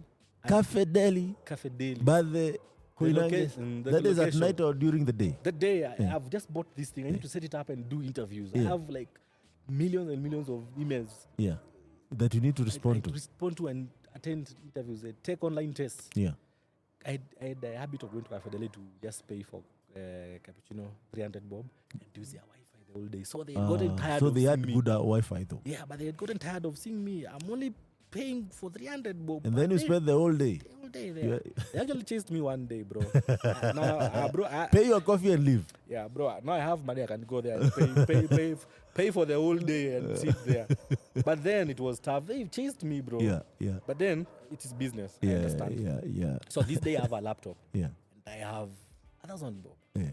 So I need to set this up laptop for PHP development. Be able to take PHP interviews. Yeah. Set it up for .NET. You know how Visual Studio is huge. I know, man. Man, I did. My first interview was at Laravel 1. Yeah. They needed me to have a 80% pass mark. Yeah. I got 72. Yeah. Failed that one. Yeah. But then even before I started setting up the .NET thing, some guy taps me on my back. Hey, bro, see that you're writing code. I told him, you know what, I'm in the middle of an interview. What's up? He told me we are looking for developers. Yeah. We're looking for React developers. Yeah. Kindly share with me your GitHub profile, your CV, your email number, your email address and your phone number. Yeah. I'll schedule an interview with you. Now this is a Cafe Deli. The same day I've bought this laptop. Yes. God bless that man. He's called Fred. He's still my friend. Yeah. So failed interviews. Sad that I did not get any job. Yeah. So going home, but with a laptop. Yeah. So I got home and called Fred. Fred, hey Fred, what's up? You gave me your number. You are looking for React engineers. He told me, when are you free? We can do an interview. We can actually meet at Cafe Deli. Yeah. I told him, let's do tomorrow. Okay. Saturday. Yeah. Went to Cafe Deli. And this is now Fred from Sinbad? Yes. Okay. He's still the CTO. So we met at Cafe Deli Saturday afternoon. Not asking me many questions. I had given him a couple of projects I had done, Redux, React. 2018, like I had many projects in React. Yeah. I remember I had spent like whole 4 months learning this thing. Yeah, yeah. So he told me, you know, bro, you got a job. Yeah. Come on Monday, on the 20th or 19th February. Okay. To come and talk to our boss and maybe you can agree on a payment. Yeah. Hey bro, Monday, I have no idea how I'm supposed to be paid. I've never received any money. I've never received. Any those guys traumatized you straight from the university? It's called Heron Portico. Maybe these guys who are graduating nowadays, and they come with this attitude like, e-vibe. They call it what? I give. Tell them your first salary. Zero. 1 year, 9 months straight. Bro, on book is 10,000. In pocket is 0. Yes. The HR is saying that it's supposed to be paid 10,000. But you don't receive that money. You have never received 10,000. You are given 4K. But you still keep pushing. Yes. And here your laptop is taken, you're told, bro, please walk. Go home. We have no use for you. Then here is an opportunity, a legit one. Yes. Very kind people. Yes. This guy hired me. Yeah. I went to Heron Portico. I think it's on Jaka Kikwete. Yeah. Ladies, a high-end hotel. Yeah. First time going there. Yeah. I don't know how this person I'm meeting. Yeah. It's called Paul. Yeah. He discussed with Paul. Yeah. He told him, I'll give you some money. He mentioned a figure. Uh-huh. I'm like, bro, can you disclose maybe? Around 50 Gs, bro. 50 Gs? From 0 to 50 Gs. Yeah, that's good. From 50 Gs, Yeah. good. Yeah. So still, it's good. If you get paid 50 Gs today, you're not suffering. Plus, You can't walk from office to town. Yeah. So this guy agrees, plus taxes, and then they got a little bit higher to around 60 or something. Then he start working on the same day. Yeah. Guess where these people have the office? Yeah. It's called Pagoda Flats. So it's like huge, many buildings, residential buildings. They have converted one to be an office, and you can sleep there. Somebody will cook for you. Somebody will wash clothes for you. Yeah. Just to work. Don't tell me you moved. Bro, why not? Why are you paying rent? And here is a free accommodation, and your 50 Gs, you can keep them. I could go. You could go home over the weekends Okay. if you wanted to, but during the week you can hang out there. Yeah. They used to prepare nice meals, bro. The environment was quite good. We did build a very nice platform with them. Yeah. I learned a lot of Redux. We built an import portal for Tanzania. Yeah. Still there. Yeah. Learned a lot of Redux. Yeah. Practiced lots of React at this time. Yeah. And then So what is this? I see you built a marine insurance. What's that's that? it. It's for the government of Tanzania. It's called HIRA. It's like Navy? KRA. Yeah. Oh, It's like KRA for marine imports. Okay. Okay. Yeah. We were building that together with Fred and some other friends of mine. We still close to it. Okay. Yeah. But these guys were kind to you. For the first time, you realize in Nairobi, not everyone is here to. This person paid me 50 Gs after working for 8 days. Yeah. What are you telling me? They are not good people in Nairobi. You're like, I've paid enough of my debts. Did you send your mom something? I sent my mom. Yeah. I made sure that she had money to buy clothes and to buy food and to buy medicine. Yeah. I put things in. Yeah, at order this point, she at was this not point. feeling so well. Yeah, and you know, arthritis it's not something you can treat. You just manage it over just time. manage it over time. Yeah. So, bro, life is getting better for me now. At least I can save. At least I can buy some nice clothes for me. At least I can. Can even think of getting a girlfriend. Bro, there was At no this time point, for you have stopped being boring. that. At this point, You're still boring, but bro, life is moving. this story gets interesting by the day. Yeah. I even don't know whether I got interesting or boring. Yeah. But I know I got boring. Yeah. So, we've just worked for 4 months in Sinbad, bro. I've made some money. I'm feeling nice. I can treat my friend who was treating me when he had money. The one who was making more money? Yeah. And now at least I can buy some beer. Life was not so bad. So I'm just chilling. Yeah. We're one of the back-end guys for Sinbad. And we're in a gig at MOOC Africa. It's a back-end engineer. So he's going through the dashboard, asking, bro, this dashboard looks bad. Can you connect me to the company? Maybe I can help build this thing look better. Yeah. You're like, I'm the company. He told me, Yeah. I'm just consulting. It's like my first week here. Yeah. But I'll talk to the project manager. He can see what to do. MOOC now was building their main platform. Yeah. So this guy put a word for me. Yeah, MOOC, for those who don't know, is an event company, one of the biggest around here. Yeah. A ticketing platform. Yeah. Quite big. Yeah. So MOOC invites me for an interview. But the interview did not sit well with me.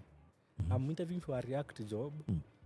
You want me to maintain a Laravel application fast. So these are a situation where, and you can correct me, where guys hire one guy, but essentially, if you could advise them, they need a whole team. Yes, like they are hiring one guy, but they should be hiring many people, not just one person. Yeah. And since they seen that I had some background and good experience with PHP, they thought that I would help them also support that application, the old application which they are facing out. Yeah. And Mark, I've decided I'll do React. At this point, I've made up my mind. I don't want to do anything. Yeah. So I declined the offer. Yeah. I told them I don't want it. I'm still being paid at Sinbad and living. You're not suffering. I'm not suffering. Why would I go and suffer with PHP and I don't have interest in PHP anymore? And you sound like you want to kill me with work. Bro, I know. I decided we were not going to do this. Yeah. So we still continue working in Sinbad. One day I'm just chilling up Sinbad. I got this call from the person who interviewed me for MOOC, the MOOC role. Can you, Abel, where are you? Told him I'm at Sinbad. Can you come at Yaya Java we talk? So I went to Yaya. He told me, bro, I have a job offer for you. We are supposed to launch in 2 weeks. And we have serious problems which we have not fixed. We have things we need to baton and fix. Yeah. I want to give you a 2 weeks offer. Yeah. We work together. Yeah. Let's launch. Yeah. Once we have launched, you can tell me you want to work with me full time on a React role, not the role which we are discussing. Hey, bro, The deal was good. Yeah. 2 weeks. Yeah. $1,000. I can't say no. You're like, bring it. Bro, I've been earning 50K. But today, if you think about it, were you shortchanged? I was shortchanged because now this is where the story gets interesting. I used to work for Sinbad from 8 Yeah. to 5. Yeah. Then move from Sinbad, go to work for MOOC. MOOC in the MOOC offices Yeah. up to around 2 a.m. 2 a.m. Then come back to Sinbad, sleep, repeat. Tell me I was not boring for 2 weeks. It's crazy. Where would I get a girlfriend? Which girlfriend would understand you at this point? Bro, Yeah. but then I had prospectors here and there. But nothing giving. Yeah. That's life. That's Yeah. life. Yeah. We won't talk about that. And it's allowed at that point. Yeah. Yeah. So yeah. 2 weeks elapsed. We launched MOOC. Mm.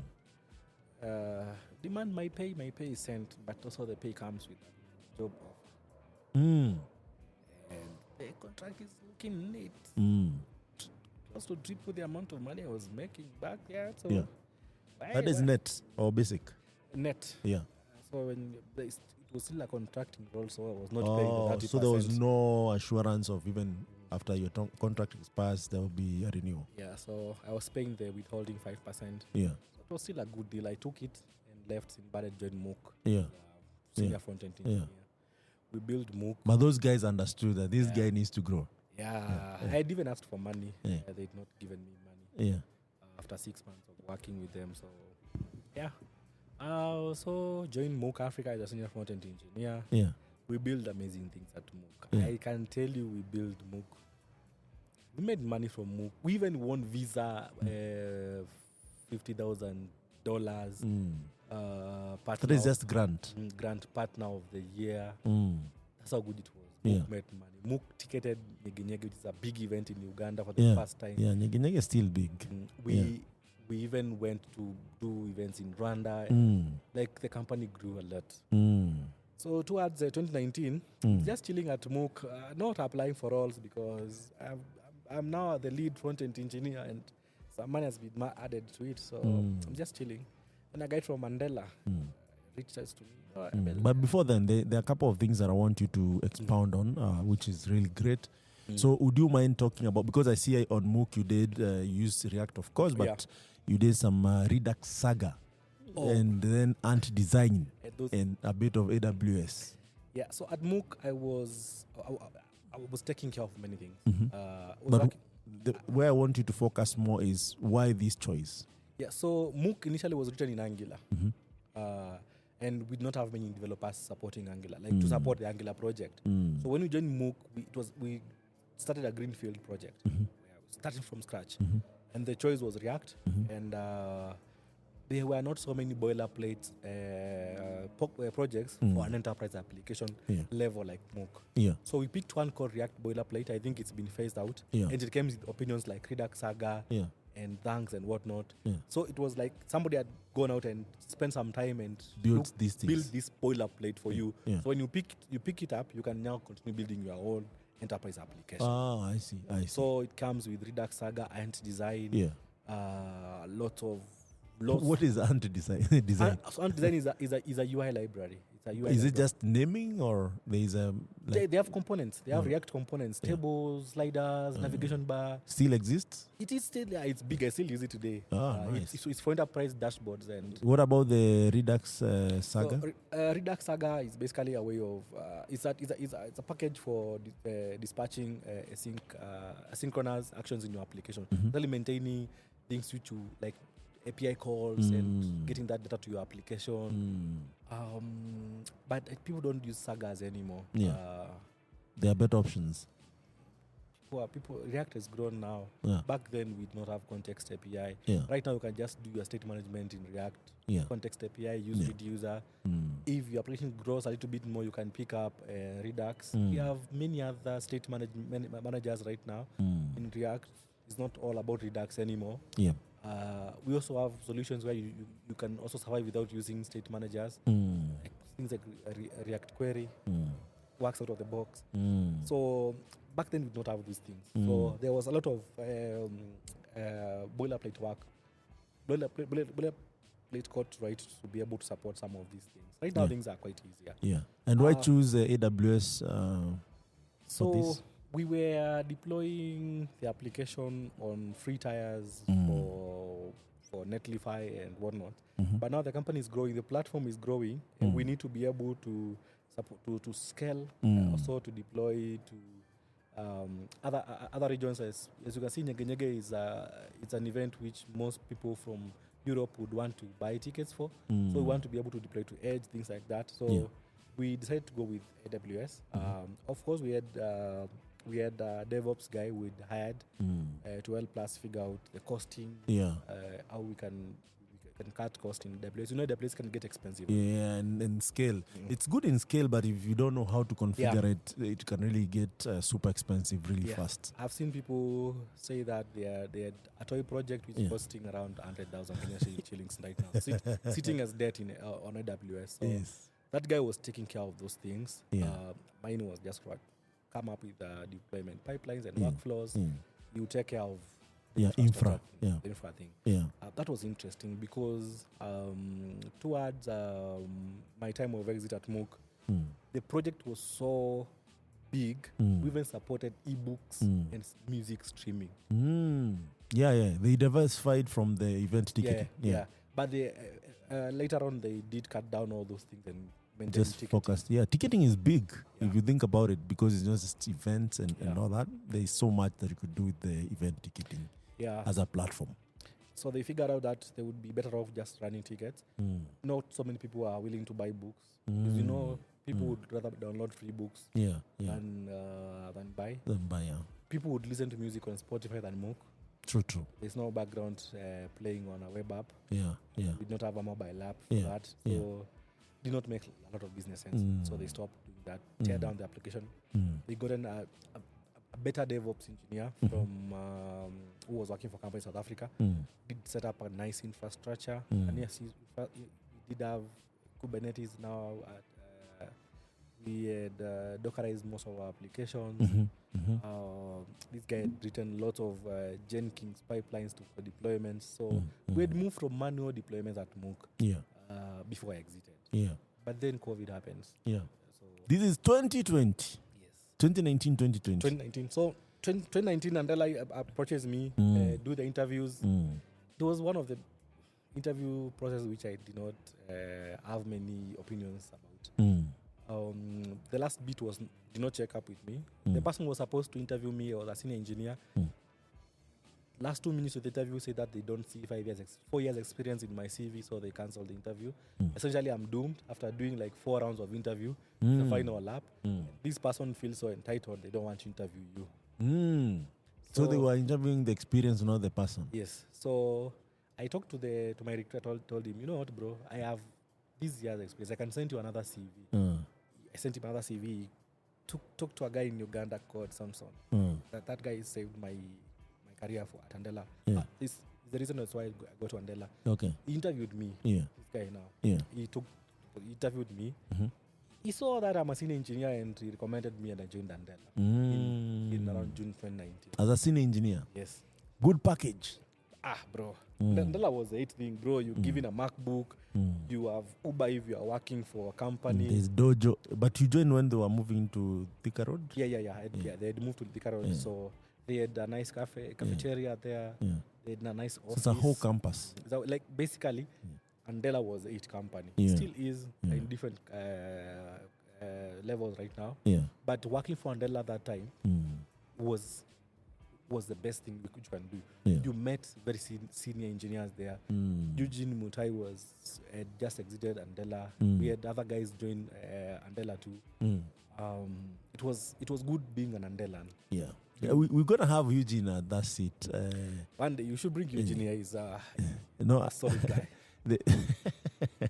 So Eugene, wherever if we hear about this, you know where we have come from. Maybe it's not my part to tell this story. It's Eugene's story.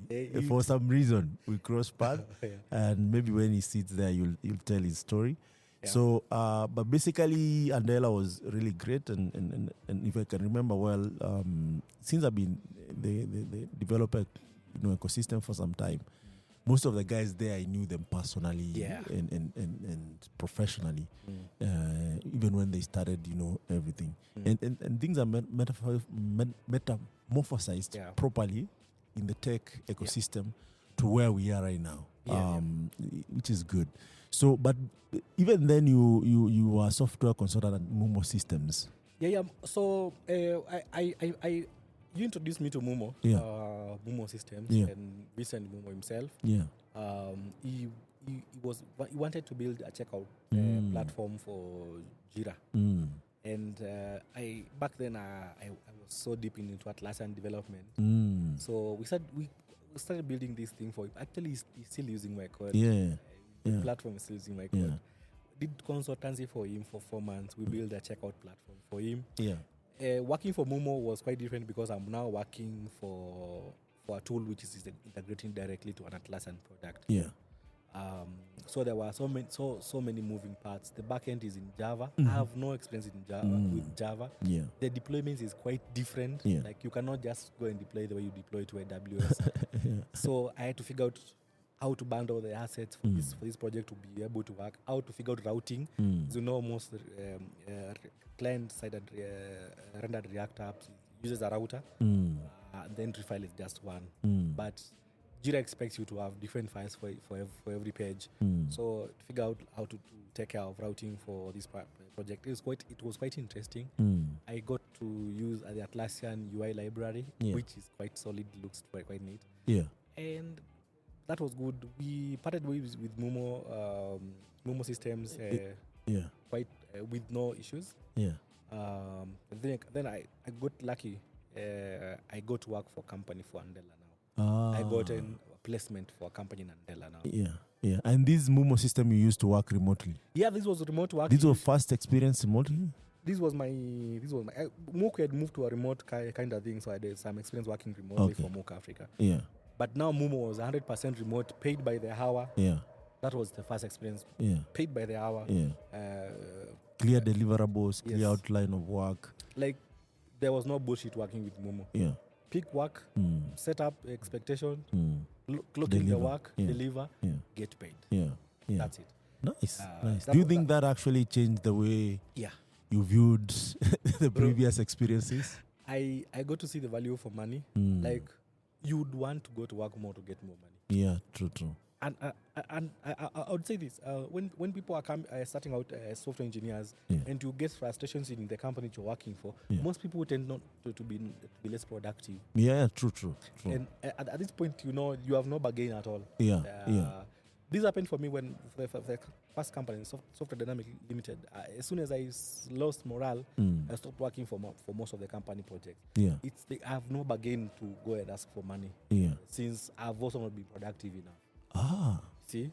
So, and this were maybe human resource actually, especially if you're in tech, they don't understand this because in software engineering, you're more innovating, more creating, more learning as you go. And it does not really allow you to be demotivated at any point. Because you want to build things that other people maybe will use and find usefulness in it. So you're not just a typical 8 to 5 kind of guy, right?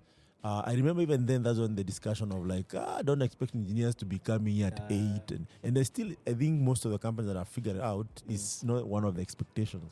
So that's really important to mention. So at Andela here, you're having a cafe from you don't need to Cafe Daily in Koinange Street. You're paid really well. Also, you're working for remote companies. This company was, I still work for that company. Initially, it was called X2 AI. Building amazing platforms for offering psychological healthcare. I joined it through Andela. Worked for that company. It was a greenfield project too. We were facing out an old PHP application. So I was tasked with coming up with a new dashboard, setting up pipelines really. There was no designer. There's still no designer. All the design switch.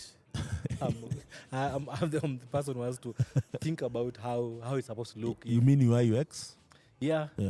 So as much as I want to develop the dashboard, I had to come with a visual representation of how it's gonna look. Yeah. So fast forward, we did our MVP. People loved it. This is still React, GraphQL. Yeah. Deployed on AWS. Yeah.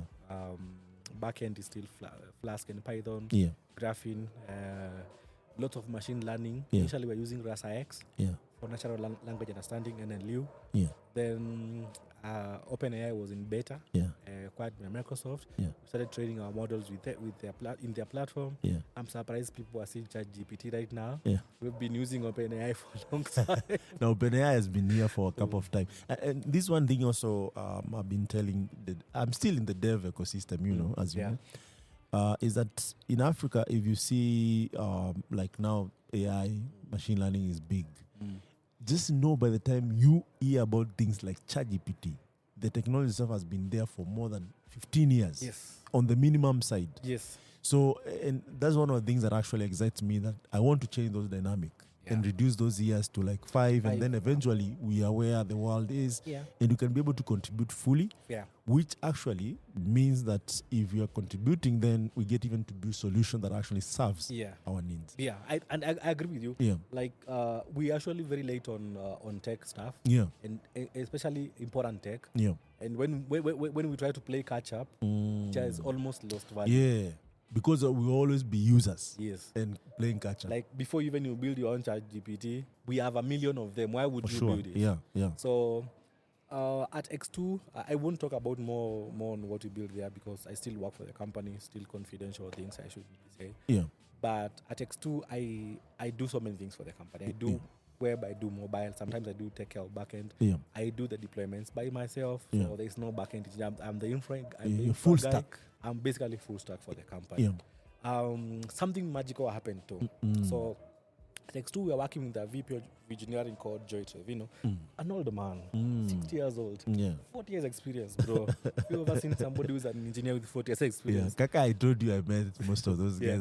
And it's one of the stories that I gave you back in 2017. 2017, when guys were like, you know, I made it. I'm doing Andela, I'm making it, I don't know, $1,000 plus.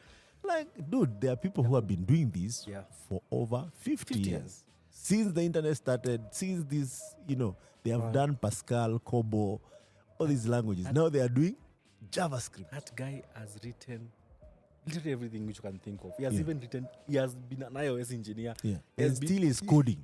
This guy was coding the backend. He was a backend engineer. Yeah. He's the one who came up with the idea of GraphQL, actually. Yeah. So we worked with GraphQL as GraphQL or? GraphQL itself. Is part of the maintainers or? He was working actually, he was maintaining Python with the guys who are working on the Python project. Yeah, you said his name is? Joy Trevino. He's retired now. Okay. But in the team, he championed us to use GraphQL. Like being that old and you still have new technology in you, and you know it's important, that's something. Yeah. So this guy championed for X2 to use GraphQL on the back end and the front end. Yeah. But this guy was retiring. And what was the reason behind it? It's performance first. They were moving from a monolith PHP application. It was quite to microservices? Yeah, microservices. And they didn't want to use REST. Okay. They wanted to use something which you can easily scale. Of course, GraphQL has always the N+1 problem, but he had figured out a way of solving all that. Like, he had a technical document on why we need GraphQL. Yeah. And we pitched it to the CEO, pitched to us as we are just new hires to the company. We agreed and we started building this stuff. In 2020, we were supposed to retire in 2020 December. I was still working through Andela.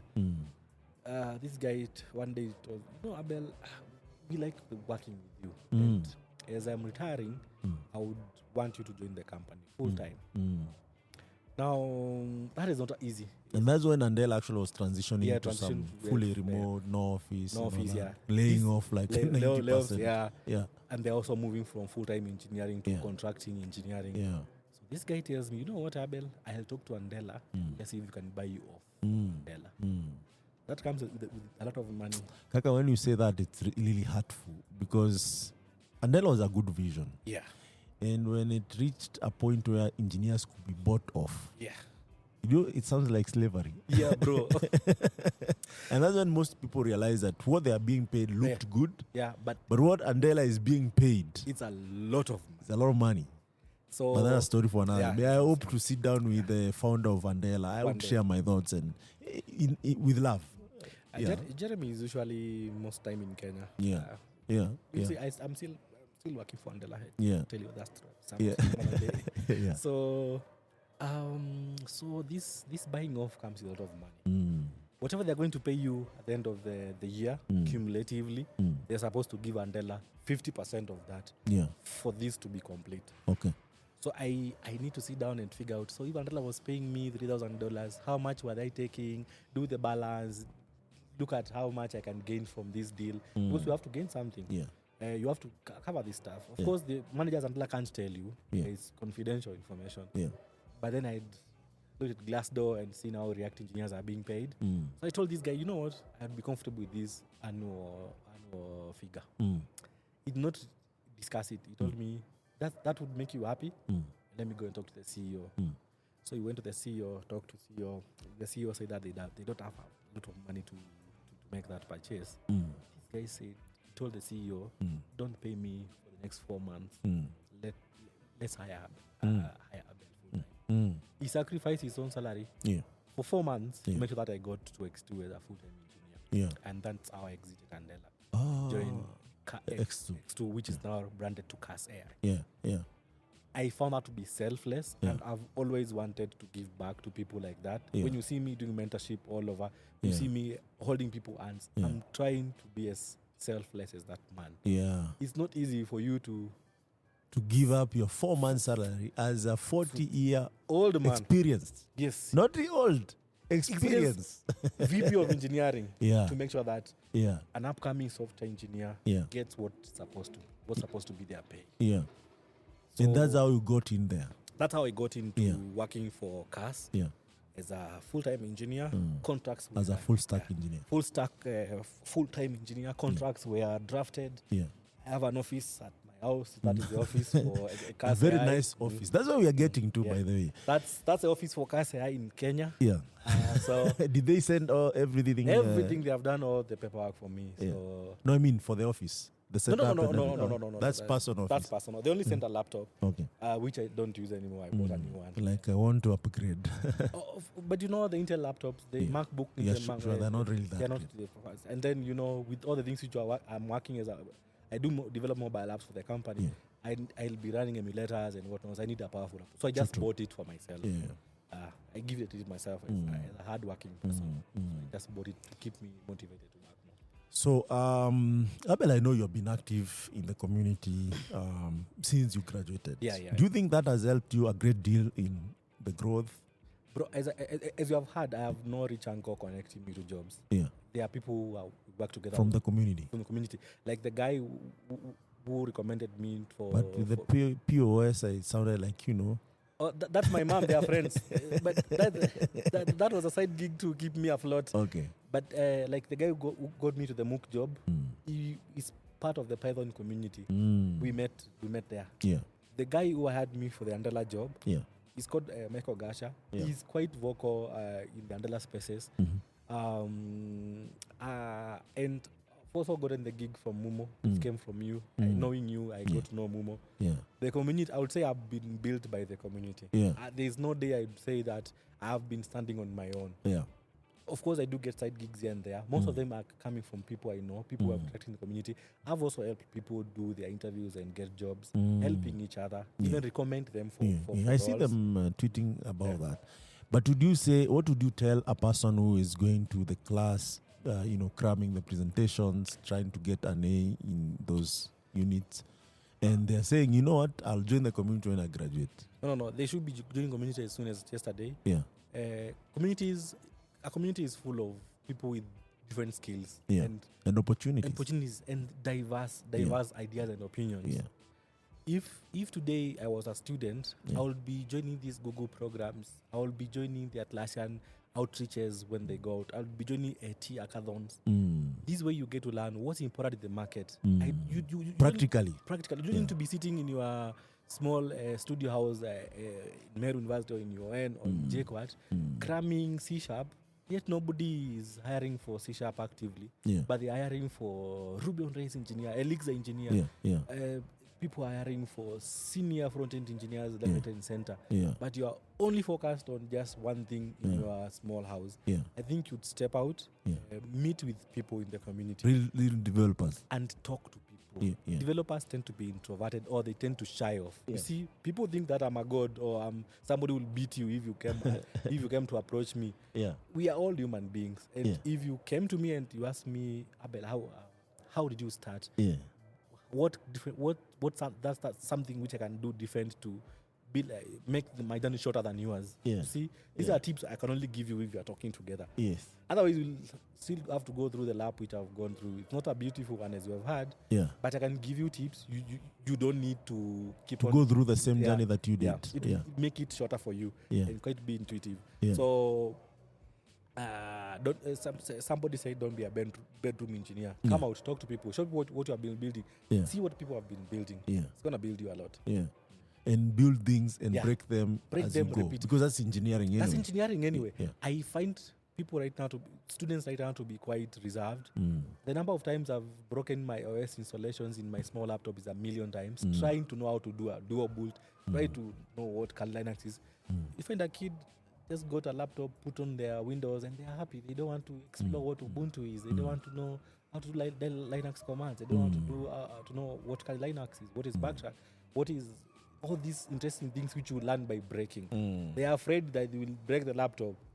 You learn how to fix and live on. Yes. But people are quite reserved right now, which is not a good thing. And we can come out of that situation by just explore a little bit. Break something. Yeah. What's the worst which can happen? I've done it. You have done it. People have done it. Yeah. And we have come out of those situations and still growing. So Yeah.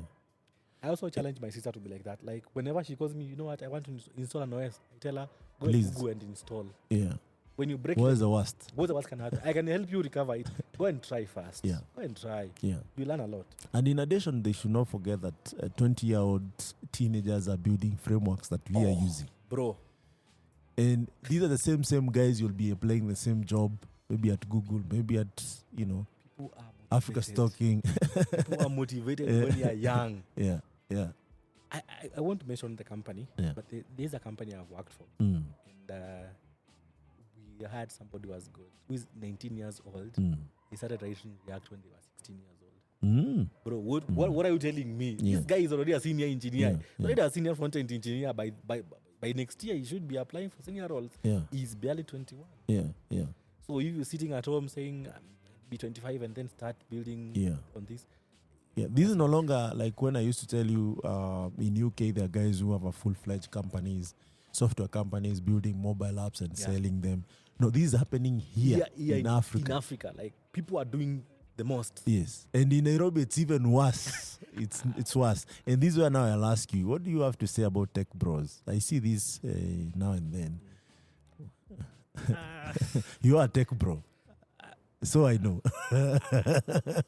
The notion of a tech bro right now has been blown out of proportion. Yeah.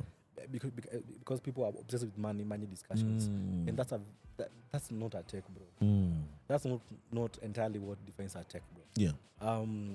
There's a lot of discussion in the Kenyan tech space about money, which is not the best discussion to have. Not the best discussion to have, bro. If I'm making $1 million a month, you have heard my story. There was a day I was not making a bob. Yes. You cannot easily say that all developers make $1 million a month. True. Or they don't make at all. It's just your story. This is just my story. Yeah. It stands out like that. Yeah. When I hear people saying that I want to be like Abel, I want to make money like Abel. First, I'm not making lots of money. I'm just happy. I'm content with the money. And if you're in it for the money, then please, there is so many other things that you could do. I told somebody, if money is the only motivation you have in life, you will be very poor. There's so much to take than just the money. Yeah. There's a company I've consulted for. They have not been paying me a lot of money. Yeah. But the work is meaningful. Yes. Have you ever looked forward to the next day which you're gonna work? Like walk to this office and start working. Yeah. That its own motivation factor for me. Yeah. I would pick that environment, the good vibes over anything. Yeah. I know these people are gonna always support me. The work which you do has got clear is people can see this thing. Yeah. The company is making money. Yeah. And if there is any other day they want to give anybody a pay rise, that's gonna be me. Yes. So the money is not the motivation. Yeah. The motivation is the work and the meaningfulness of this Building work. solutions. Solve problems. Yeah. Let people live happily from what you have done, what Yeah. you have innovated. And if on. they want to reward you They will. handsomely, don't let it take away from the work. That is just the tip of the iceberg. Mm.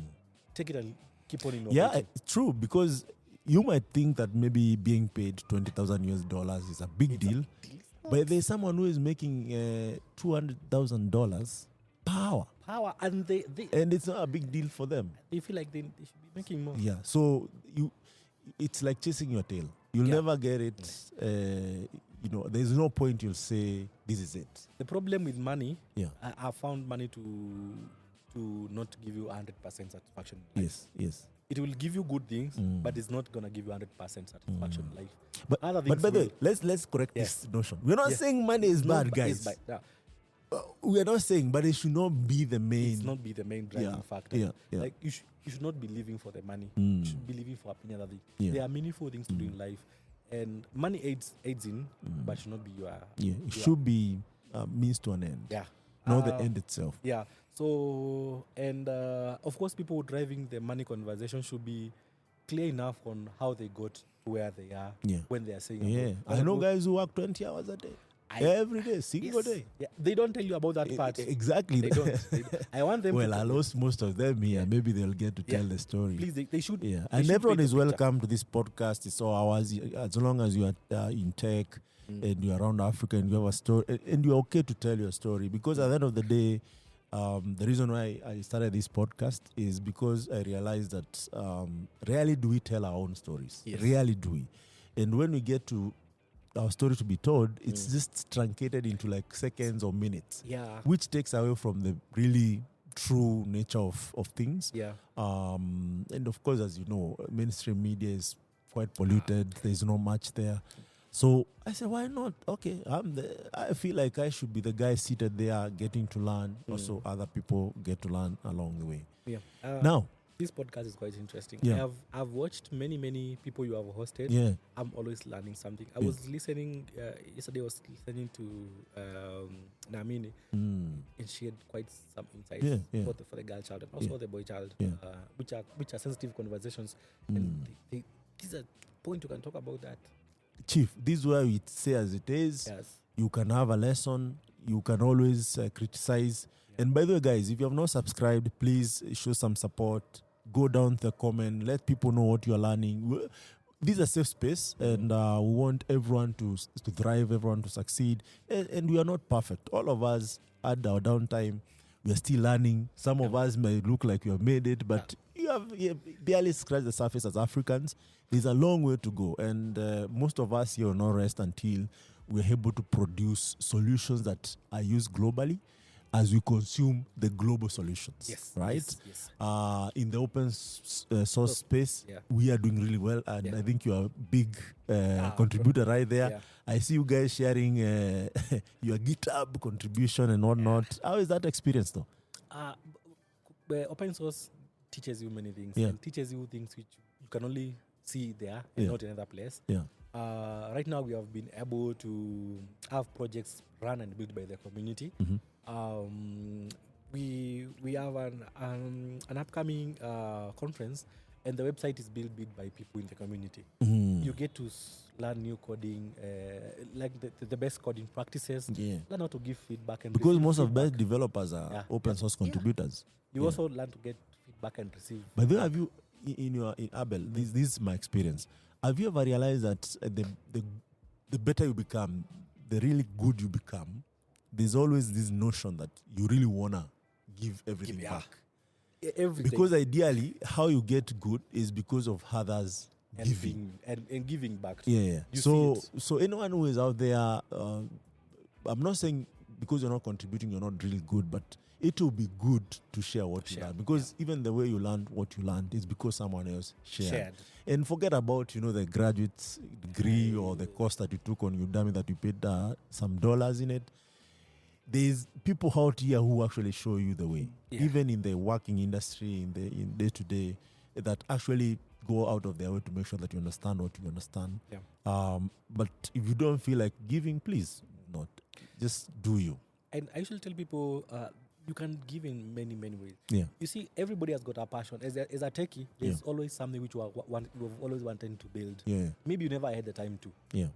Bootstrap it and mention it on Twitter. Let people help you build this thing. Yeah. Build it together with your friends. Yeah. Let's see. Let friends join into your meetings. Yeah. Ideate together. Yeah. There's a tool I use called Altair. Altair is a graphical client. It's built by some guys in Nigeria and Ghana. Yeah. It has got more than 60 contributors. Yeah. It's an open source project. Yeah. I think it's one of the de facto graphical clients we have. Yeah. It's cross-platform. It's being built by Africans. It's being built by many, many contributors. Yeah. The person who built it is just maintaining the project. Yeah. If this person decided, I will wait for somebody to build this. Yeah. It will never have been built. Everybody who's doing GraphQL on the front end, they will need a way of testing the endpoint if you don't have a playground. That is a perfect replacement of a playground. Yeah. It works 100%. Yeah. It's an Electron app, all JS, TypeScript. Yeah. I see people contributing and the code is beautiful. So whatever excites you as an engineer and to feel like you can build something for engineers or for other people, put it out there, make noise about it, do a POC, let people see the value it brings. They will help you build it. Yeah. But that's a very powerful statement right there. There's some discussion I see some really brilliant minds across Africa having on social media, LinkedIn and all these places. Yeah. And it's a good encouragement. Like you can actually start a project that other people can contribute to, and we can actually talk about it instead of these. Tech bro this, sister bro this. It's no here, no there. Yeah. And of course, we all grow from that. Yes. But Chief, I have to ask you something about boot camps, workshops, hackathons, and also even companies. Now, starting with these trainings led kind of experiences. Do you think we need to improve on the experience and the offering that we have there? I think right now there's something which is happening at Africa's Talking, which I like a lot. Yeah. Africa's Talking is coming to the community now. Yeah. And the community is see Africa's Talking. Yeah. And I wish every other big company, tech company could do this. Yeah. I've seen Africa's Talking organizing quite some solid hackathons. Yeah. And people enjoy that. Yeah. I've seen Africa's Talking hosting events for techies. Yeah. And even if you don't work for Africa's Talking, you have interacted at people at Africa's Talking. You have met other people who don't work for Africa's Talking at Africa's Talking. Yes. And you have learned a lot. Yeah.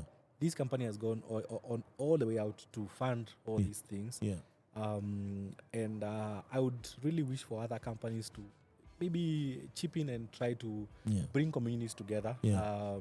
I'm seeing WorkPay doing the same thing. They want to start doing this thing. Yeah. WorkPay is a big company in Africa. Yeah. A long time ago, we did not have these initiatives. True. You would have to take money from your pocket, go to Hiab, buy people snacks, look for speakers. If you have an hackathon, you need to...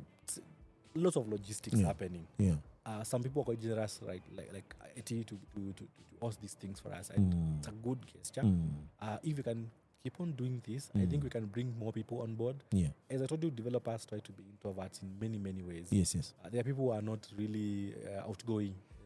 But when they see there's something happening at Africa's Talking and some of their friends who are close to them have attended, they have even won some money, they start coming out. Yeah.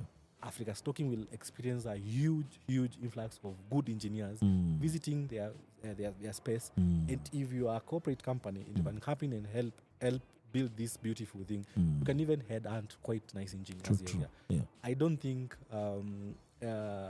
you will find many job offers right now in the tech space, in the Kenyan tech space, but you will easily get a referral. True. If you're in the community. Yeah. And if you are corporate and you'd want to hire the best, where do you get the best? From It's the not community. on Twitter. It's not on Twitter. It's not on YouTube. It's not on LinkedIn. It's not. There are people who are attending these hackathons. And they build solutions. You see them build solutions. I have seen guys build amazing Guys stuff. by the way, maybe you don't know this, but guys have been hired on the spot. On the sports. Okay, guys, I'm the host of this hackathon that Abel is talking about. And maybe to chime in is that we are open for collaboration. In case you want to be part of this, reach out to us. As long as we align and you want to achieve something, we're not looking for one-off. We're not looking for a guy who is willing or maybe partnering to just hire. Yeah. We want someone who is in the long term is in this journey not only to hire but also to build the ecosystem, because for this ecosystem to thrive, even for the existing companies that really are doing well, we really need a pipeline of engineers. The reason why, actually, one of the things that made Andela fail, sorry to disclose this, but most companies came in, and I see this mistake happening, repeated again and again, is that they don't care about the pipeline. You come and find a cohort of engineers who are really good, but you don't care to know there are people who spend time to train these guys, to shape them, to expose them to different platforms that teach them best practices. Because engineering, again, is about best practices. Yes. Even if you talk about structural engineering, if you don't follow the best practices and do it practically, you're nowhere near there. Yeah. So this is required in the ecosystem, and not only in Kenya. The good thing with Africa's Talking, we are in over 23 countries, and you're planning to expand in 54 countries, even where we don't have an office, to have a community running there, doing hackathons. And please, if you're in these 54 countries in Africa, please, and you want to run some of these with us, we are open, we'll guide you, and we'll help you get things started. We'll walk with you in this journey together. And any other partner in terms of companies, as well as institutions of engineering. These are something that we can do together to succeed. I find that to be quite the way we should have done this thing a long time ago. Maybe it would be quite far in terms of having tech communities which are sound and producing nice talent out here. Maybe we would even need Andela to do all these things.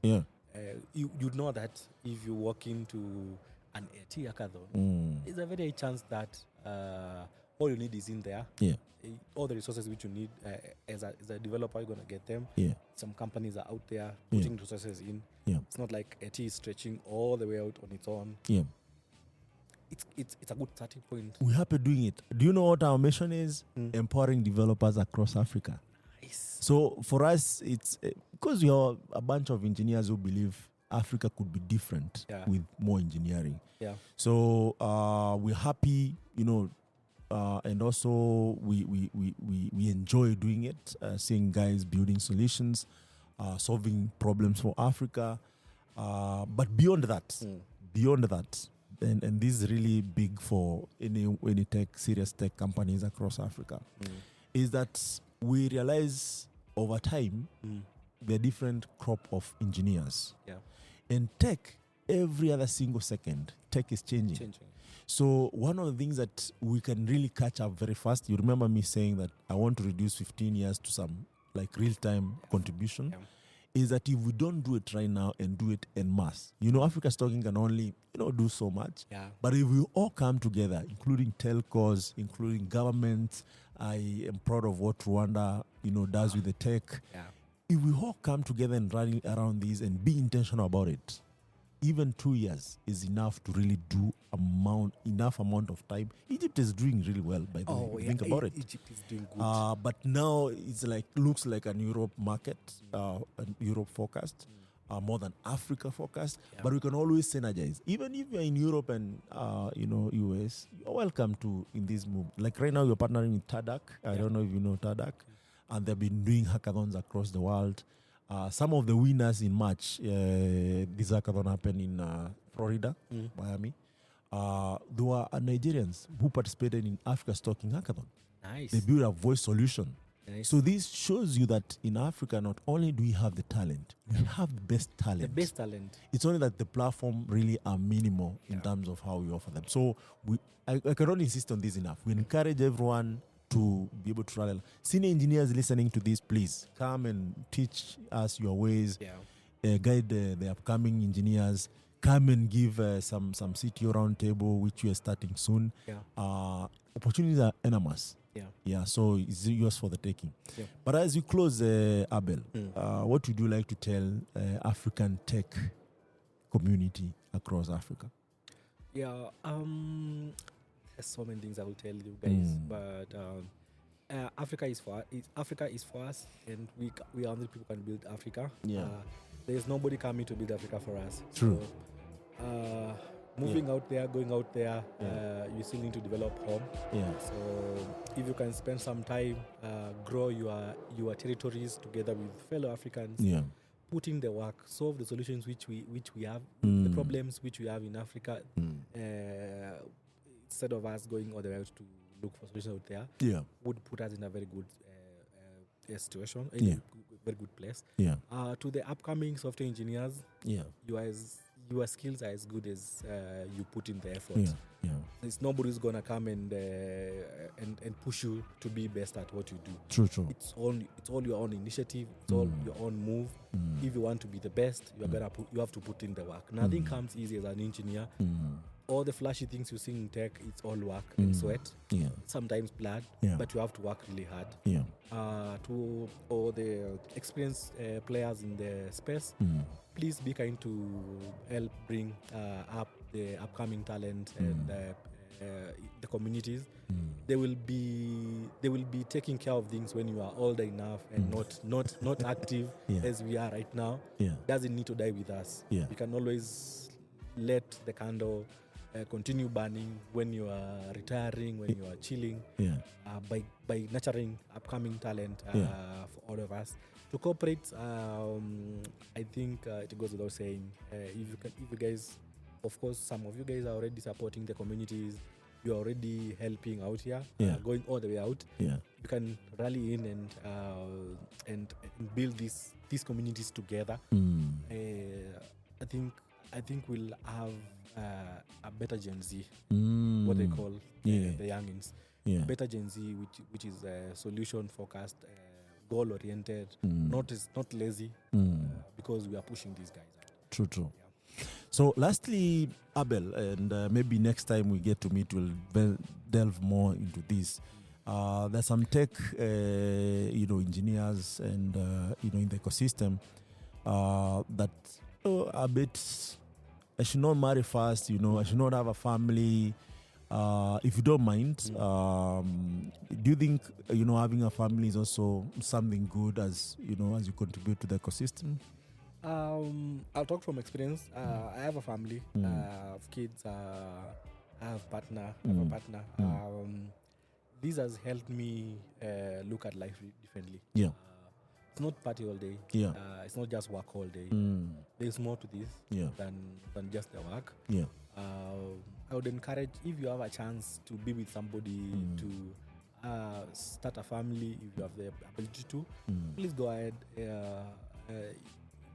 No, it's not all the time that we're going to have the energy to raise kids. Yeah. I know as engineers we want to keep on writing code, less distractions, but me having a daughter who comes to me from school happy, even if I'm having a hard time at work, they would make me smile a little bit more than if I was just chilling and drinking gin in my own workspace, hoping that I'll figure out this bug. Yeah. They would come at my workspace, they would make some jokes here and there, make me happy. Maybe I'll get a solution to this. Yeah. That's my own experience. Yeah. It's all right to do it if you can. Yeah. You're also gonna be a responsible person. Yeah.